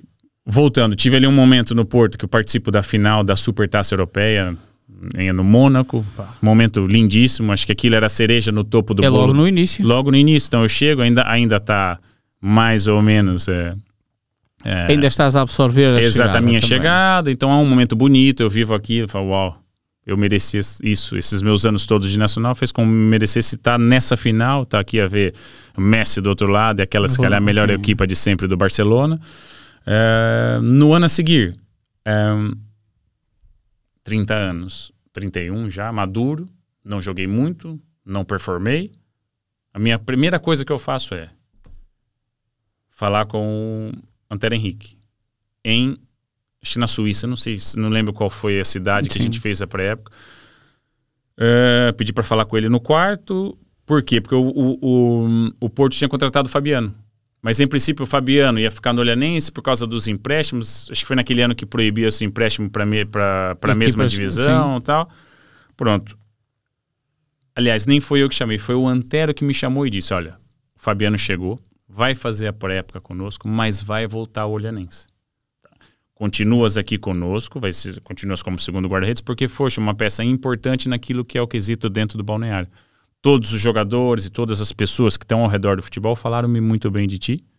Por isso, vais continuar cá conosco na época. Uma espécie de capitão silencioso. E esse eu pensei, ok, tá bem, Antero. Obrigado. Eu queria ouvir isso para também saber me direcionar, porque a época está iniciada. Pensei, se eu tivesse que sair, nenhuma equipa deixa para contratar o guarda-redes no fim. Claro. O guarda-redes normalmente é logo no início. Pronto, a partir daí, faço uma pré-época brutal. Faço mesmo uma pré-época muito boa. Em termos de treino, mesmo com o pouco treino que tinha. Fazia de tudo e mais alguma coisa para ter em forma. Depois eu faço 2 jogos treinos, acho que é contra o Servette, ganhamos 2-0. Depois faço um com o Celta de Vigo, ganhamos 3-0, acho que foi em Viseu, não me recordo. Confiante. Ok. O Fabiano continua lá conosco, é normal, tranquilo. Quando chega um jogo, esse jogo do Celta de Vigo, o treinador de guarda-redes diz, olha, vai jogar os primeiros 45, depois o Fabiano entra no intervalo. Tá bem. Isso na véspera do jogo. Quando chega lá no estádio, o treinador de guarda-redes, o Vitor quis trocar. Vai ser o Fabiano na primeira parte, tu na segunda, porque ele quer ver. Eu falei, ok, vocês são os treinadores. Evitem só de falar antes, mas tranquilo. Primeira parte ganhamos, estava 1-0, segunda parte terminou 3-0, acho. Ganhamos o jogo, tá bem. Regressamos. Terça-feira foi o primeiro treino. E o Vilcorte vem assim, olha, desculpa, porque eu nunca mais vou fazer isso que eu fiz. Avisar um guarda-redes que vai jogar, porque depois o treinador quer trocar e troca. Peço... Entretanto, amanhã, no jogo contra o Santa Clara, nos Açores, é tu que vai jogar os 90 minutos. Vai jogar tu e o Cadu. O Cadu é que vai contigo, o Elton vai ficar, vai essa equipe, pronto. Fiz o aquecimento e fui treinar, e fui com a equipe titular para fazer bola parada, a parte ofensiva, estratégica e defensiva também. Então eu faço o treino na terça-feira com a equipe titular, o Vitor Pereira, orientar a equipe, tranquilo e tal. E termina o treino, tranquilo, jogo amanhã nos Açores, a viagem, tá? Estamos à espera da convocatória. Estamos lá, tô sentado, tranquilo, tomei meu banho, já tá à espera da convocatória para assinar. Chego lá na convocatória, começo a olhar 26 jogadores convocados e não vejo o meu nome. Falei, 26, tem alguma coisa errada. Ok, 26, não tô me lembrando. Chama-me o Acácio, o team manager na altura. E fala, olha, o Vitor Pereira quer falar contigo. E eu vou lá, entro na sala dele. Ele fala, Bracalha, é o seguinte. E eu assim, o seguinte, pá. Esse ano nós não vamos ter espaço aqui pra ti. E eu falei, vocês devem estar achando que eu sou uma criança. Mas continua. Não, porque sabe como é? O Fabiano veio, o Fabiano tem 24 anos, tem 31. E nós achamos que vocês estão no mesmo nível, mas ele tem uma margem maior. Eu falei, até aí tá perfeito. Tá perfeito. E esse é o timing? Há 3 semanas chamou meu Antero na Suíça e disse que eu fazia parte do plantel, que ficava como segundo, porque eu não tinha problema nenhum em pegar as minhas coisas e ir embora e sair. Agora? E ele assim, acabei de treinar com a equipe titular e tu estavas a orientar-me, o treinador de guarda-redes falou que eu ia ser titular amanhã e agora nem entre os convocados eu tô... isso é uma coisa que tinha que te falar. Eu falei, como é que vocês me deixam chegar a esse ponto? Como é que me deixa chegar a esse ponto? Sempre tivemos uma relação muito frontal. Eu nunca pedi nada, nem que queria jogar nada. Agora, respeito eu mereço, por favor. Não, tu jogas em qualquer equipa em Portugal. Eu falei, arranja-me uma equipa agora, há 15 dias do início do campeonato. Arranja, vê qual é a equipa que quer. Por quê? Porque eles tinham tudo orientado para eu ir para onde? Pro Olhanense, pro lugar do Fabiano. Claro. Só que eu demorei um pouquinho para perceber isso. Demorei um pouquinho. Foi ali, por isso que eu tive um grande aprendizado ali. Então aquilo não era o Vitor Pereira, era o Antero Henrique que usou o Vitor para passar a mensagem, porque era ele que determinava quem era e quem não era. Então essa informação chegou para ele, ele é que teve que transmitir. E eu, assim, de uma forma muito irônica, disse, ok, mas eu fico aqui como terceiro guarda-redes e vou lutar com o Fabiano para ser segundo e depois para ser... Não, Bracalha, eu falei, não, eu vou lutar. Eu quero ficar aqui agora. Porque eu tive a oportunidade, quando eu conversei com o Antero, de sair ali, ele disse que eu ficava, tudo... Pronto, terminou assim a reunião, pronto, eu continuei a treinar e a gestão na altura foi, deixei ele aí a treinar, não fui apresentado, na altura no Porto, naquele plantel, e na altura fizeram a pergunta, a primeira pergunta que fizeram, o Vitor Pereira estava em casa assistindo, olha, o Bracalha não foi apresentado, e ele responde, mas ele faz parte do plantel. Eu falei, como é que ele faz parte do plantel se ele não foi apresentado? Vamos ser homenzinhos todos, vamos falar a verdade, entendeu? Então aquilo para mim foi uma grande decepção, não era frustração, era decepção com as pessoas. Ok, o Bracalha não serve, fui profissional, estão todos vamos deixar ele seguir o caminho deles, vamos tentar orientar. Se perguntas que eu iria por Olhanense, óbvio que eu não queria por Olhanense. Claro. Vindo nacional, Europa, campeão no Porto, para voltar, para lutar para não descer de divisão, óbvio que eu não queria ir. Pronto, e aí começa uma guerra, pronto, até eu ter uma reunião com o Antero no Dragão, em que ele fala, olha, vamos ter que te emprestar e vai para o Olhanense. Eu falei, não vou. Eu falei, olha, tivemos uma conversa há 15 dias, ou 3 semanas atrás na Suíça, tu é que me chamou para me dizer que eu ficava, isso e aquilo, e eu a partir daí foquei apenas em ficar aqui, e até na altura disse, olha, bom você me dizer isso, que minha esposa está grávida da minha segunda filha, e eu tenho tudo planejado já para nascer cá, e vou mudar de um apartamento, que é pequeno, para uma moradia. E na altura até falei contigo, e tu falou, não, mudas, vai para casa, tranquilo que vai ficar. E eu falei, e agora vens me dizer que eu vou pro Olhanense assim, de uma hora para outra, e os teus treinadores a brincarem comigo no treino? E ele responde-me assim, e o que eu tenho a ver com a tua esposa que tá grávida? Aí matou. A partir dali a minha vontade era... Vontade não, porque o agente que tava separou-me, porque eu levantei para mesmo agredi-lo na altura. E pronto, foi isso. É tocar com os nossos. É tocar com os nossos. Brinca comigo, mas não brinca com os nossos. Com os meus, não. Com os meus, não. Não brinca com os meus. E ele ali brincou com os meus. Pronto, a partir daquele momento, foi uma relação que passa a ser uma relação completamente catastrófica, em que eu, contrariado, tinha que ir ao treino. Tinhas de te apresentar ao trabalho. Tinha que me apresentar ao trabalho, não podia fugir daquilo. Pronto, eles me deixaram treinar até o dia 31 de agosto, que é o último dia. Antes de eu ir pro treino, o team manager liga-me, olha, vai pro Dragão. Ele já não tava, já foi outras pessoas se reunirem comigo para ir pro Olhanense, senão vai ficar correr a volta do campo, vai treinar às 6 da manhã, tu aqui desse mesmo, ameaças mesmo. Eu falei, ok, como vocês quiserem. Se quiserem que eu vá pro Olhanense, eu quero isso, quero essa compensação, senão não vou. Não vou. Pronto, e aí começou uma guerra. Eu tive que colocar o sindicato dos jogadores na altura para me proteger. E foram eles que me ajudaram imenso naquela altura para desbloquear isso. Depois, no fundo... eu fiz eles assinarem documentos que garantiam, porque eu tinha benefícios se eu tivesse no Porto e fosse campeão, que eu não ia ter se eu tivesse no Olhanense. Claro. Então eles iam ter que me garantir os mesmos benefícios eu estando lá. Se o Porto fosse campeão. E eles falaram, não, a gente vai te dar. Eu falei, mas vão assinar. Não queriam assinar, pronto. E na altura eu falei com o pessoal do sindicato dos jogadores, e foi o único clube que eu precisei usar o sindicato dos jogadores, foi lá. Por causa daquela gestão. E aí eu pedi ajuda e eles, ok, entraram em contato e fizemos pronto. E aí a partir daí, eu olhei só para a questão desportiva, para falar, tem que jogar, não vou ficar aqui encostado, ou mesmo com ameaças de treinar às 6 da manhã, ou ficar a correr a volta do campo. Isso era o de menos, eu tenho que jogar. Tanto é que eu chego no primeiro dia no Olhanense e o Sérgio Conceição pergunta-me, não querias vir? Eu falei, não mesmo. Mas agora que estou aqui, conta comigo. Foi isso. E essa frontalidade... Ele chamou-me e perguntou-me. Eu disse, eu não queria. Até o dia de ontem eu não queria vir. Fiz de tudo para não vir. Agora que eu estou aqui, pode contar comigo. E como é que foi essa relação com o Sérgio? Foi boa. Foi tranquilo. Assim, ele ficou lá até dezembro. Saiu, acho que no dia... Ganhamos um jogo aqui em Vila do Conde e ele saiu. E estávamos naquela altura em 9º lugar. Estávamos bem. Sim. Estávamos bem. Foi uma relação muito profissional, de alguém que era profissional, com alguém que também era muito profissional. Ele tinha o controle daquilo, o grupo estava com ele, porque o Olhanense tinha muitos problemas de salários em atraso naquela altura. Pronto, mas depois ele acaba por sair em dezembro e a equipe automaticamente também acaba por quebrar, porque ele conseguia controlar isso e conseguia motivar os jogadores com um propósito maior do que naquele momento era os salários atrasados ou todos os problemas que o clube tinha. Então ele teve uma capacidade muito grande de manter os jogadores concentrados no objetivo do clube. Ele sempre falou muito disso, inclusive nos tempos em que tu também estavas já no Boa Vista como diretor desportivo, em que ele dizia que o que se passa durante a semana fica muito bloqueado na hora do jogo, porque quando vocês vão para o jogo só se olham para o jogo. Isso é completamente diferente. Embora tu lá na Olhanense, quem te pagava o salário era o Porto. Eu era o que tinha a vida mais facilitada. Pois a minha ida ao Olhanense para mim foi um aprendizado. É por isso que às vezes eu penso sempre nisso. A minha passagem por lá foi super importante.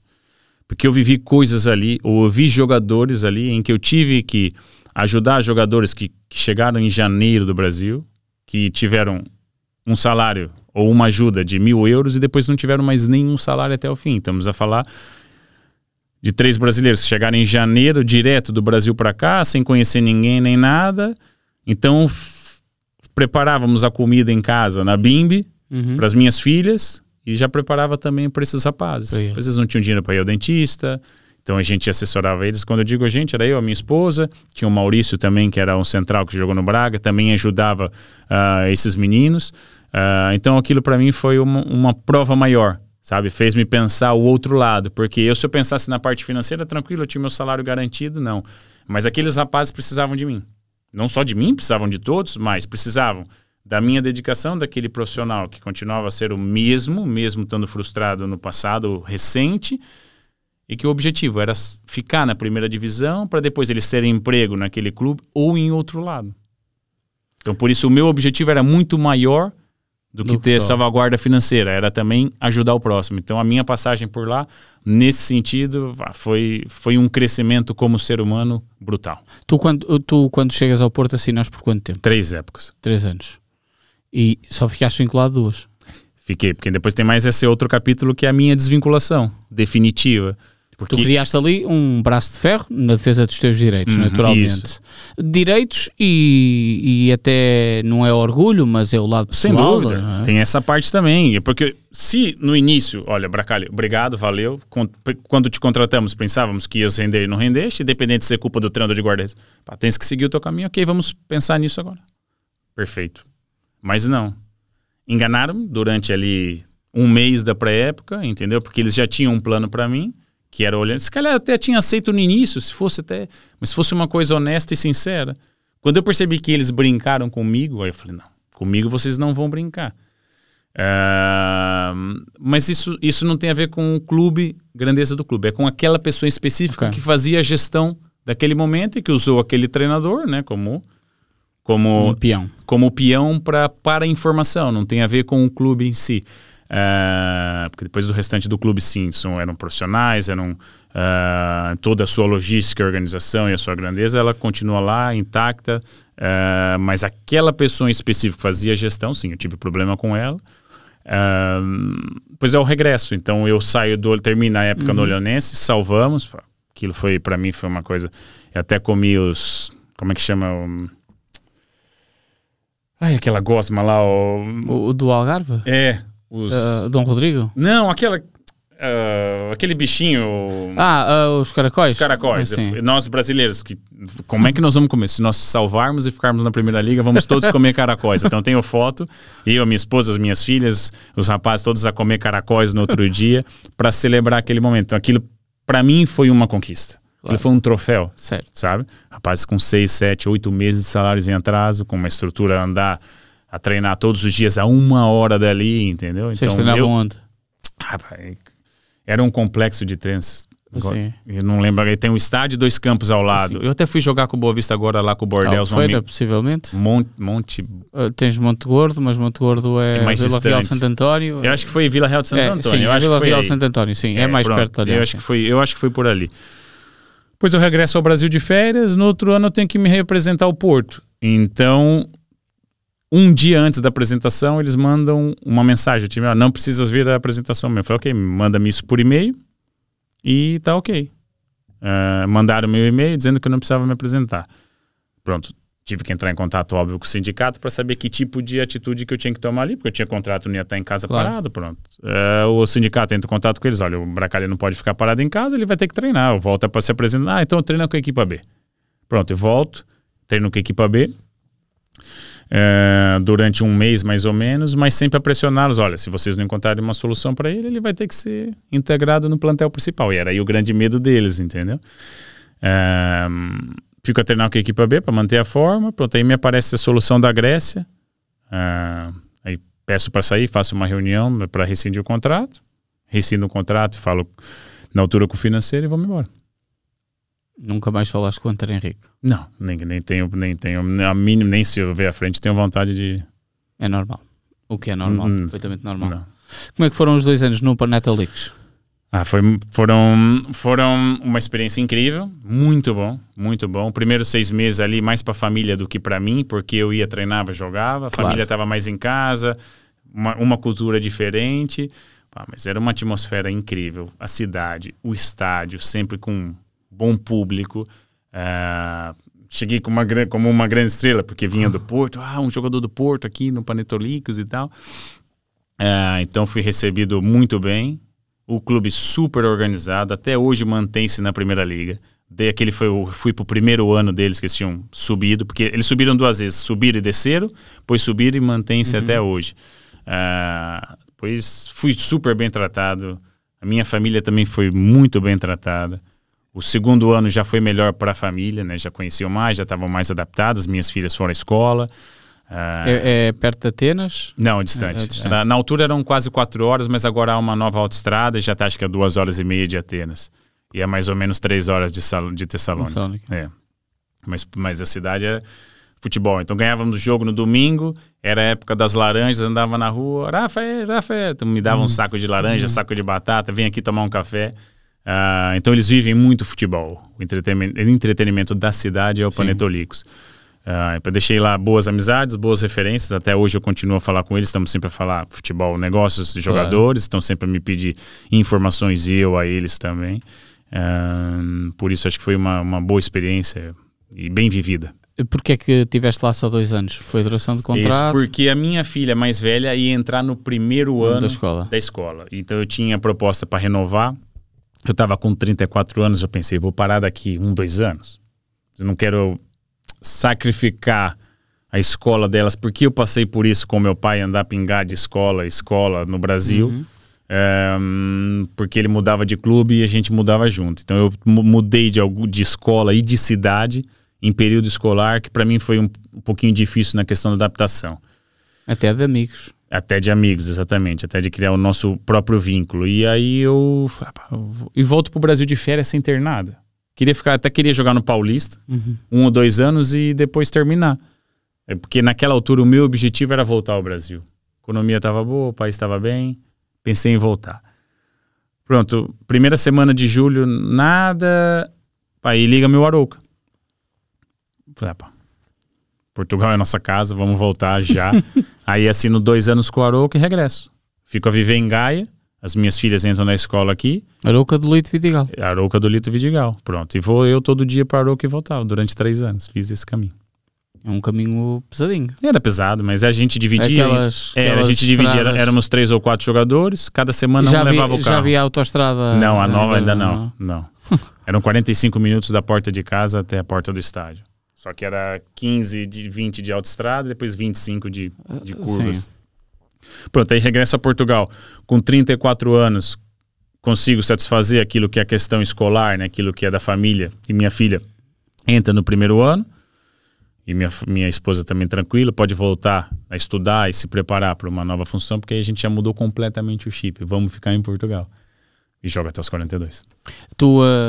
E porquê é que mudaste esse chip? Se uns meses antes querias ficar no Brasil e depois aparece Portugal. Queria ficar no Brasil porque eu ainda não tinha tido a oportunidade de voltar a Portugal. Portanto, como eu tinha aquela passagem, a última memória era Porto, Olhanense. Depois, eu imagino, com 34 anos vai ser difícil alguém em Portugal pegar-me. Pronto. Foi o Arouca que foi me buscar. E a partir daí eu mudei o chip completamente. Falei, agora vai ser diferente. É aqui que nós vamos ficar. Porque eu não queria fazer 2 anos da minha filha no primeiro ano, do segundo, depois volta ao Brasil ou vai à Grécia de novo, entendeu? Por isso a gente optou. Também que eu precisava, e aí eu precisava mais do meu rendimento, da minha performance, para manter contratos, para ter mais oportunidade e continuar e ter oportunidade de ficar cá. E depois, óbvio, extra futebol, ter outros negócios que me suportassem e me dessem a capacidade financeira de me manter aqui. Claro. Tu estás 3 anos no Arouca. 3 épocas. Boas épocas no Arouca. Boas épocas no Arouca. Gostei de estar lá. Primeira época, logo a gente vai à Liga Europa, 5º lugar. Uma época fantástica. No segundo ano, há a queda para a segunda liga, mas também é o meu momento, é o meu pior momento, é quando eu faço, se calhar, tenho a minha pior atitude como atleta, que é quando eu quero sair, que eu tenho proposta da Chapecoense após o acidente aéreo. Eu sou o primeiro jogador contactado pela Chapecoense, porque o meu treinador do Paulista foi o que foi contratado para assumir o projeto Chapecoense pós-acidente.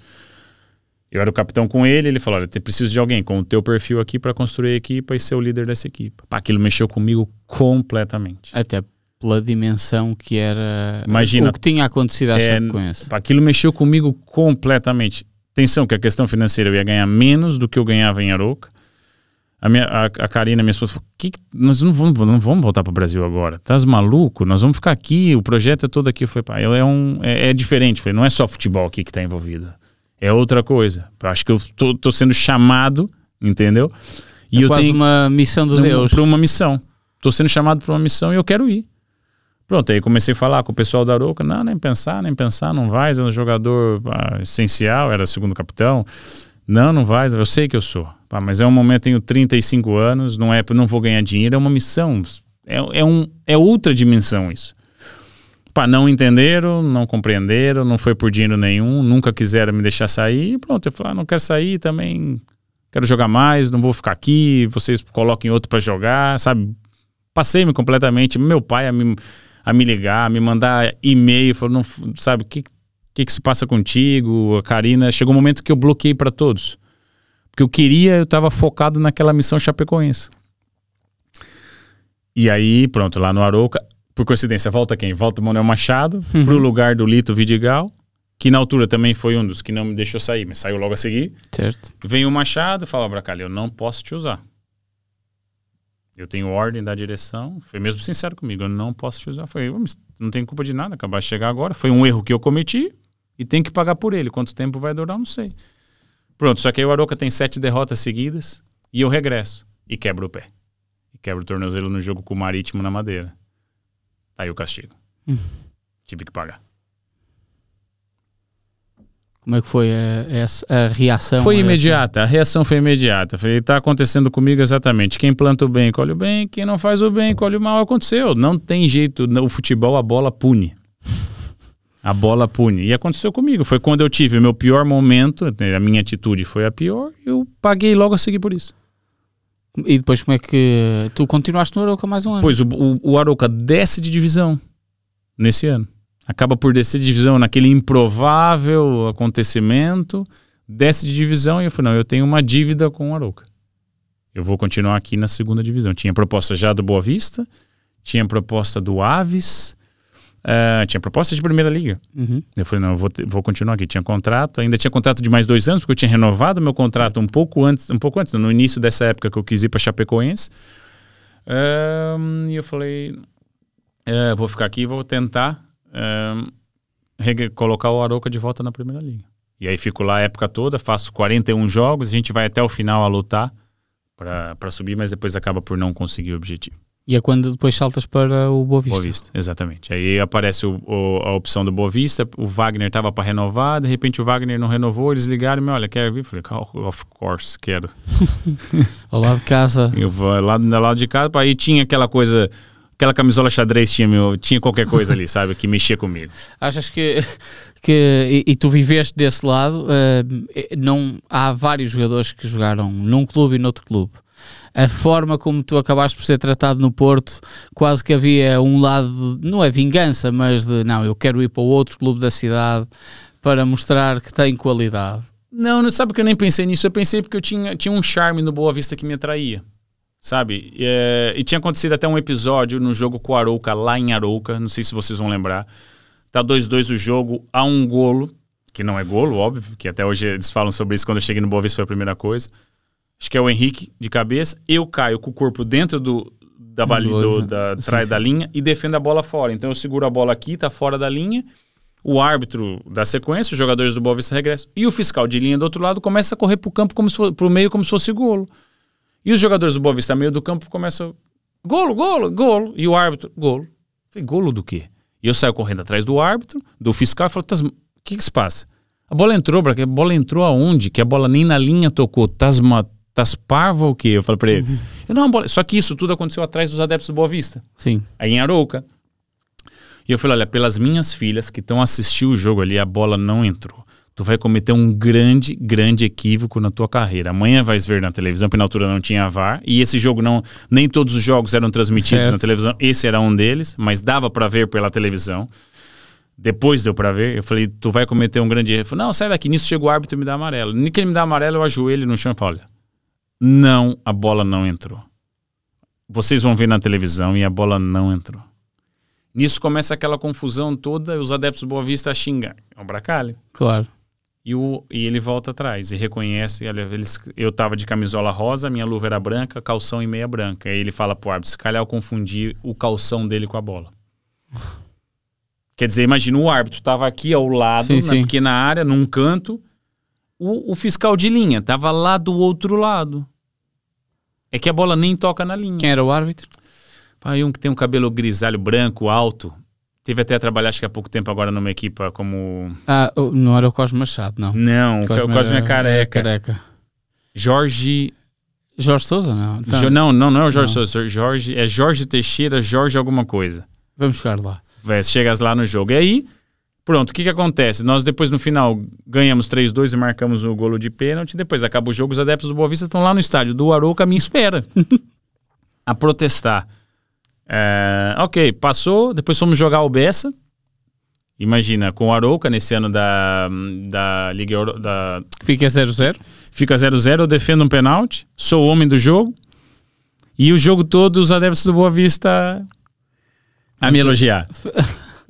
Fez o pênalti do Ruben Ribeiro. E depois faço uma defesa boa até de um lance que foi a defesa da jornada, num chute dele, num remate dele, entrada da área, o jogo fica 0-0 e ali a gente começa a cimentar a nossa posição europeia. O árbitro foi o Jorge Ferreira. Jorge Ferreira, lá em Arouca. Isso, Jorge Ferreira, isso mesmo. Pronto. Quando eu chego no Boa Vista e sou apresentado... E tens aqui o amarelo aos 49 minutos. É no início da segunda parte. Sim. E quando temos ainda lembro de discutir com o Idris eu Braca, eu falei, tu queres o que, Idris? Que a bola não entrou? Tu queres que eu esteja aqui, eu não tô a lutar por nada que não seja justo. E ele, é normal, vai defender, claro, na altura defendendo as coisas do Boa Vista. Pronto, quando eu chego no Boa Vista, a primeira coisa é a apresentação, Bracalha, aquele que fez isso, aquilo, outro. As críticas normais, claro. E eu já fui preparado para aquilo, eu falei... Essas coisas só se mudam lá dentro do campo. Com resultado, pronto. Depois a minha história lá são 5 anos. E tornaste herói. E torna essa história mais bonita para mim em Portugal. O Nacional foi bonito, a passagem pelo Olhanense, a passagem no Porto acaba por ser um aprendizado, em Arouca também conquistas. Eu não tive conquistas significativas daquilo que é a grandeza do Boa Vista, como tu vai falar, a Taça de Portugal, a Liga, que é mais difícil, ou uma própria Taça da Liga, ou Supertaça, que o Boa Vista já ganhou algumas também. Mas foram anos muito difíceis. Mas foram anos muito difíceis. Foram anos que eu me entreguei de uma forma para o clube, que eu absorvi o sofrimento daquela gente. Imagina, se tu estavas a falar da missão da Chapecoense, eu tive ela a seguir. Tu tiveste ela a seguir? Tive ela a seguir e deu-me um prazer enorme estar ali. De ver aquela gente a gritar por ti, ajuda-nos, tipo, nós não podemos descer porque isso é a sobrevivência do clube, entendeu? E eu comecei a perceber, só que o Boa Vista, ele lembra um pouco a história do meu clube no Brasil quando eu era miúdo, tinha sido campeão até a década de 80 e tal, depois não ganhava mais. Então, eu era o único daquele clube, no meio dos outros todos a ganhar, que não ganhava nada, mas olha, o meu clube ganhou, eu sou desse clube, eu tô aqui. Então, o orgulho que eu tinha se comparava muito com isso que é o do Boa Vista, que é o da minha filha mais nova hoje, que é boa visteira, ferrenha, e aí de alguém... Mas achas que foi por isso também que tu escolheste o Boa Vista na altura? Pode ser também, que eu disse esse charme, também faço uma referência ao meu clube do Brasil, quando eu era miúdo, daquele clube que eu gostava e acompanhava desse sofrimento, todos ganham menos o meu, mas o meu já ganhou, o meu já teve o melhor jogador de todos os tempos e não ganha. Então eu passei por aquele período da juventude em que eu era zoado na escola porque meu clube não ganhava nada, mas eu mantinha-me lá, fiel ao meu clube e à minha cidade. E tu sentiste isso no Boa Vista? E eu senti isso no Boa Vista, tive o mesmo sentimento desde lá do primeiro dia que entrei, tive exatamente o mesmo sentimento, parece que eu estou a jogar no meu clube do coração que eu não tive a oportunidade de jogar no Brasil. Há quem diga, o Ricardo Costa falou aqui no ponto final precisamente sobre esse espírito de sobrevivência cada vez que vocês entram ali naquela zona do Bessa, de que parece que nascem talentos quase não se sabe de onde e que esses talentos ajudam na sobrevivência do clube. Não é? É o que a gente fala sobre a importância dos adeptos e a participação deles nos jogos, né, na envolvência com o clube. Por isso muitas vezes... estás em dificuldade, mas estás a escutá-los e vem uma força exterior que te arrepia e te joga ainda mais dentro do jogo, que te faz dar aquele carrinho a mais, aquele salto a mais, aquele duelo a mais, entendeu? Lutas por ti, mas também luta por eles, luta pelo clube, luta por tudo aquilo que é a história do Boa Vista. Então tu acaba por se envolver de uma forma, entendeu? Que incrível. É uma atmosfera diferente de qualquer outro clube em que eu tenho jogado em Portugal. Mas, Bracali, como é que vocês vão treinar e acredito que possa ter acontecido esses problemas várias vezes, sem saber se vais ter o pequeno almoço, sem saber se vais ter luz para treinar, sem saber se vão estar lá os médicos que tiveram esses problemas. Como é que se consegue concentrar no treino e preparar o jogo havendo tantas dúvidas? É assim, o início, os 2 primeiros anos, todos sabiam das dificuldades que o clube tinha. O que acontece? Nós tínhamos ali um grupo muito bom. Nos 2 primeiros anos, que estavam completamente relacionados com aquilo que era a história do clube. Sabe? Aquilo que vivia o Boa Vista. Então, eles sabiam, o meu salário é esse. E recebia, mais cedo ou mais tarde recebia. Não tinha tanto atraso nos 2 primeiros anos. O que mudou a realidade do Boa Vista foi a partir da chegada do investidor. Aquilo alterou-se desde o primeiro ano. Já logo no primeiro ano foi tudo errado.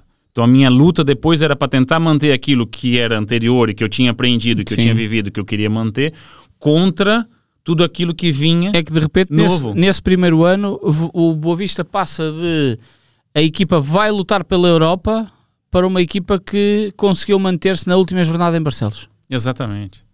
Mas é aí que tá. Aí é que eu começo a despertar o meu sonho de diretor desportivo. Tinhas Rami, tinhas Ravi Garcia, Angel Gomes, grande qualidade, o Ellis.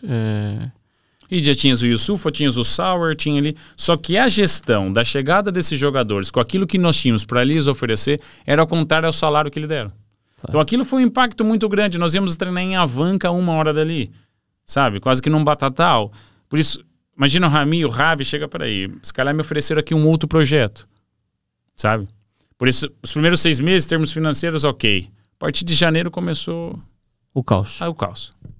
O caos começa a partir dali. Se eu não tivesse ali comigo, porque eu não jogava. Estavas lesionado. Não, era o suplente do Léo Jardim. Certo, é verdade. Gustavo Sauer, Paulinho. Paulinho estava mais esquecido. Sim. O próprio Nuno Santos. Foram jogadores que eu consegui fazer com que eles tivessem liderança dentro do campo, porque eu não estava lá. Falei, olha, ou vocês se impõem, ou vocês começam a fazer com que esses gajos lutem por vocês, porque eles estão aqui de passagem. Eles vão bater esse ano e depois vão se embora, porque muitos estavam emprestados. O próprio Léo Jardim foi incrível. Era alguém que estava emprestado, depois é o Lílio, um profissional de excelência. De excelência. Então eu tive que encontrar ali pilares para sustentar aquilo. Porque imagina, eu era o capitão, ou um dos capitães. Mas sem jogar, tu não tem o poder que... Claro. Então eles imaginam, chegava o Rami, o Ravi, os outros, quem é esse velhote aí que tá aí a falar? Claro. Entendeu? Que quer manter uma organização. Quem que é? Eu sou esse, eu sou aquele, entendeu? Por isso eu era odiado por 70% daquele plantel. Porque eu queria manter a ordem, aquilo que era a essência do Boa Vista. E por a gente não ter essa essência, que a gente foi lutar até o fim para não descer de divisão. Pois. Essa é a grande verdade. E eles depois passaram a adorar-te? Não morrem de amores por mim. Não morrem de amores, mas também é o que eu falo. Eu vim no futebol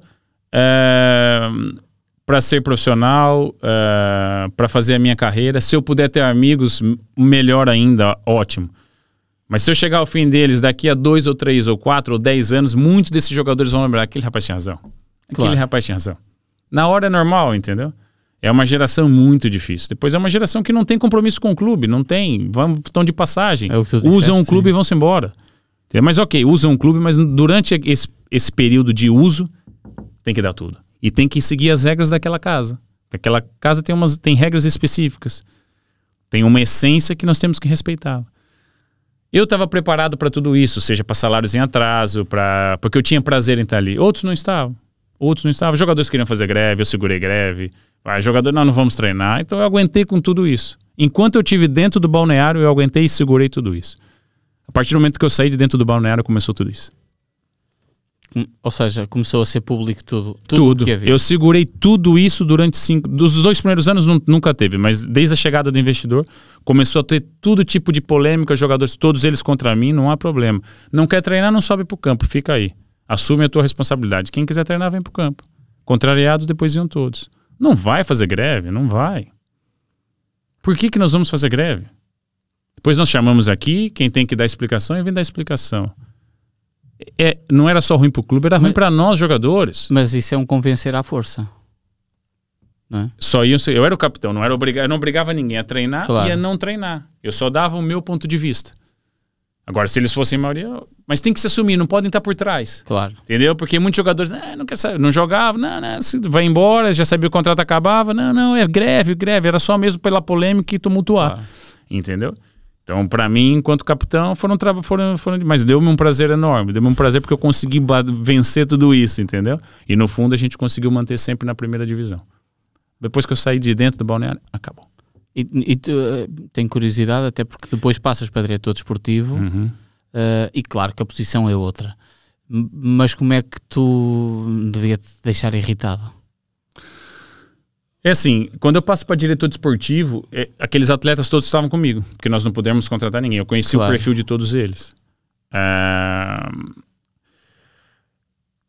Se eu concordei com a greve, óbvio que não. Que eles fizeram depois, sim. E com a ameaça dos fisioterapeutas e dos nutricionistas da vida. Então aquilo era um grupo, aquilo era quase... E eu falei, olha uma coisa, vocês querem fazer greve, vocês querem... Por que vocês não pegam e vão-se embora? Vocês já estão pegam e vão-se embora. Pegam as vossas coisas porque vocês querem estar aqui, ok, vão trabalhar e depois vamos discutir a questão dos salários e essas coisas todas. Não é greve, se a gente não receber não vamos fazer um jogo, isso é uma ameaça horrível. Nós não vamos fazer o jogo. Imagina que tu tá 12 horas ou 15 horas do jogo, entendeu? Ok, pagou-se lá, arranjou um jeito, isso não era da minha responsabilidade e eu tinha que conduzir tudo isso. Mas ameaça não.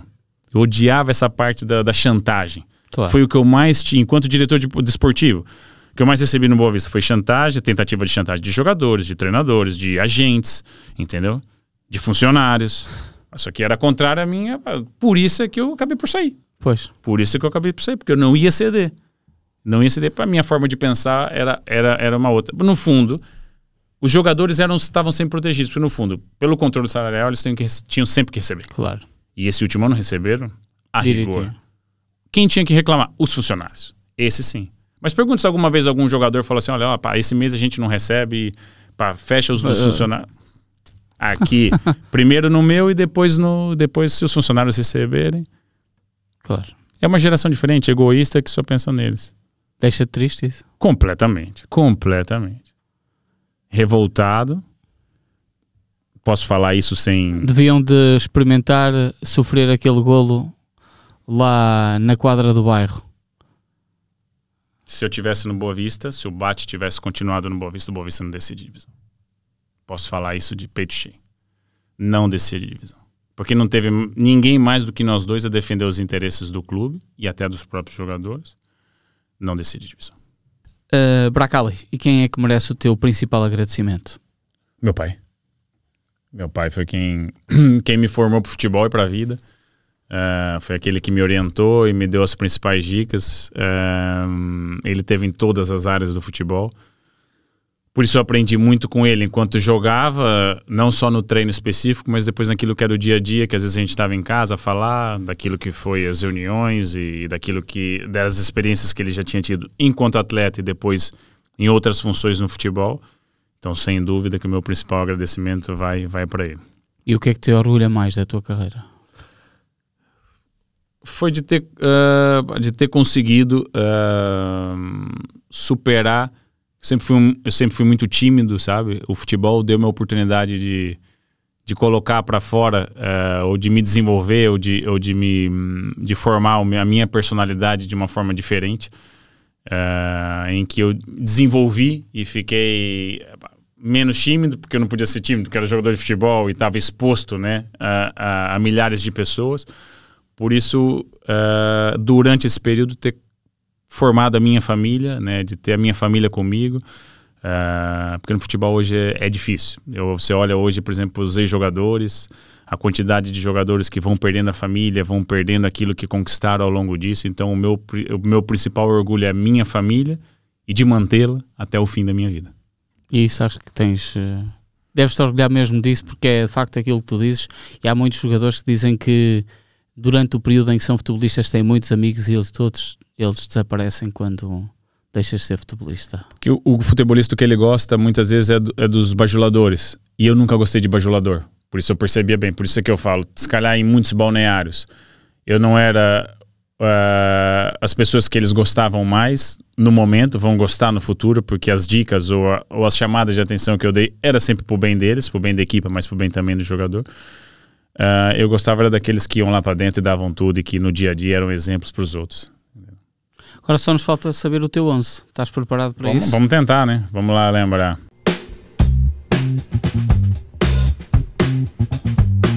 Só nos falta conhecer então aí o teu 11.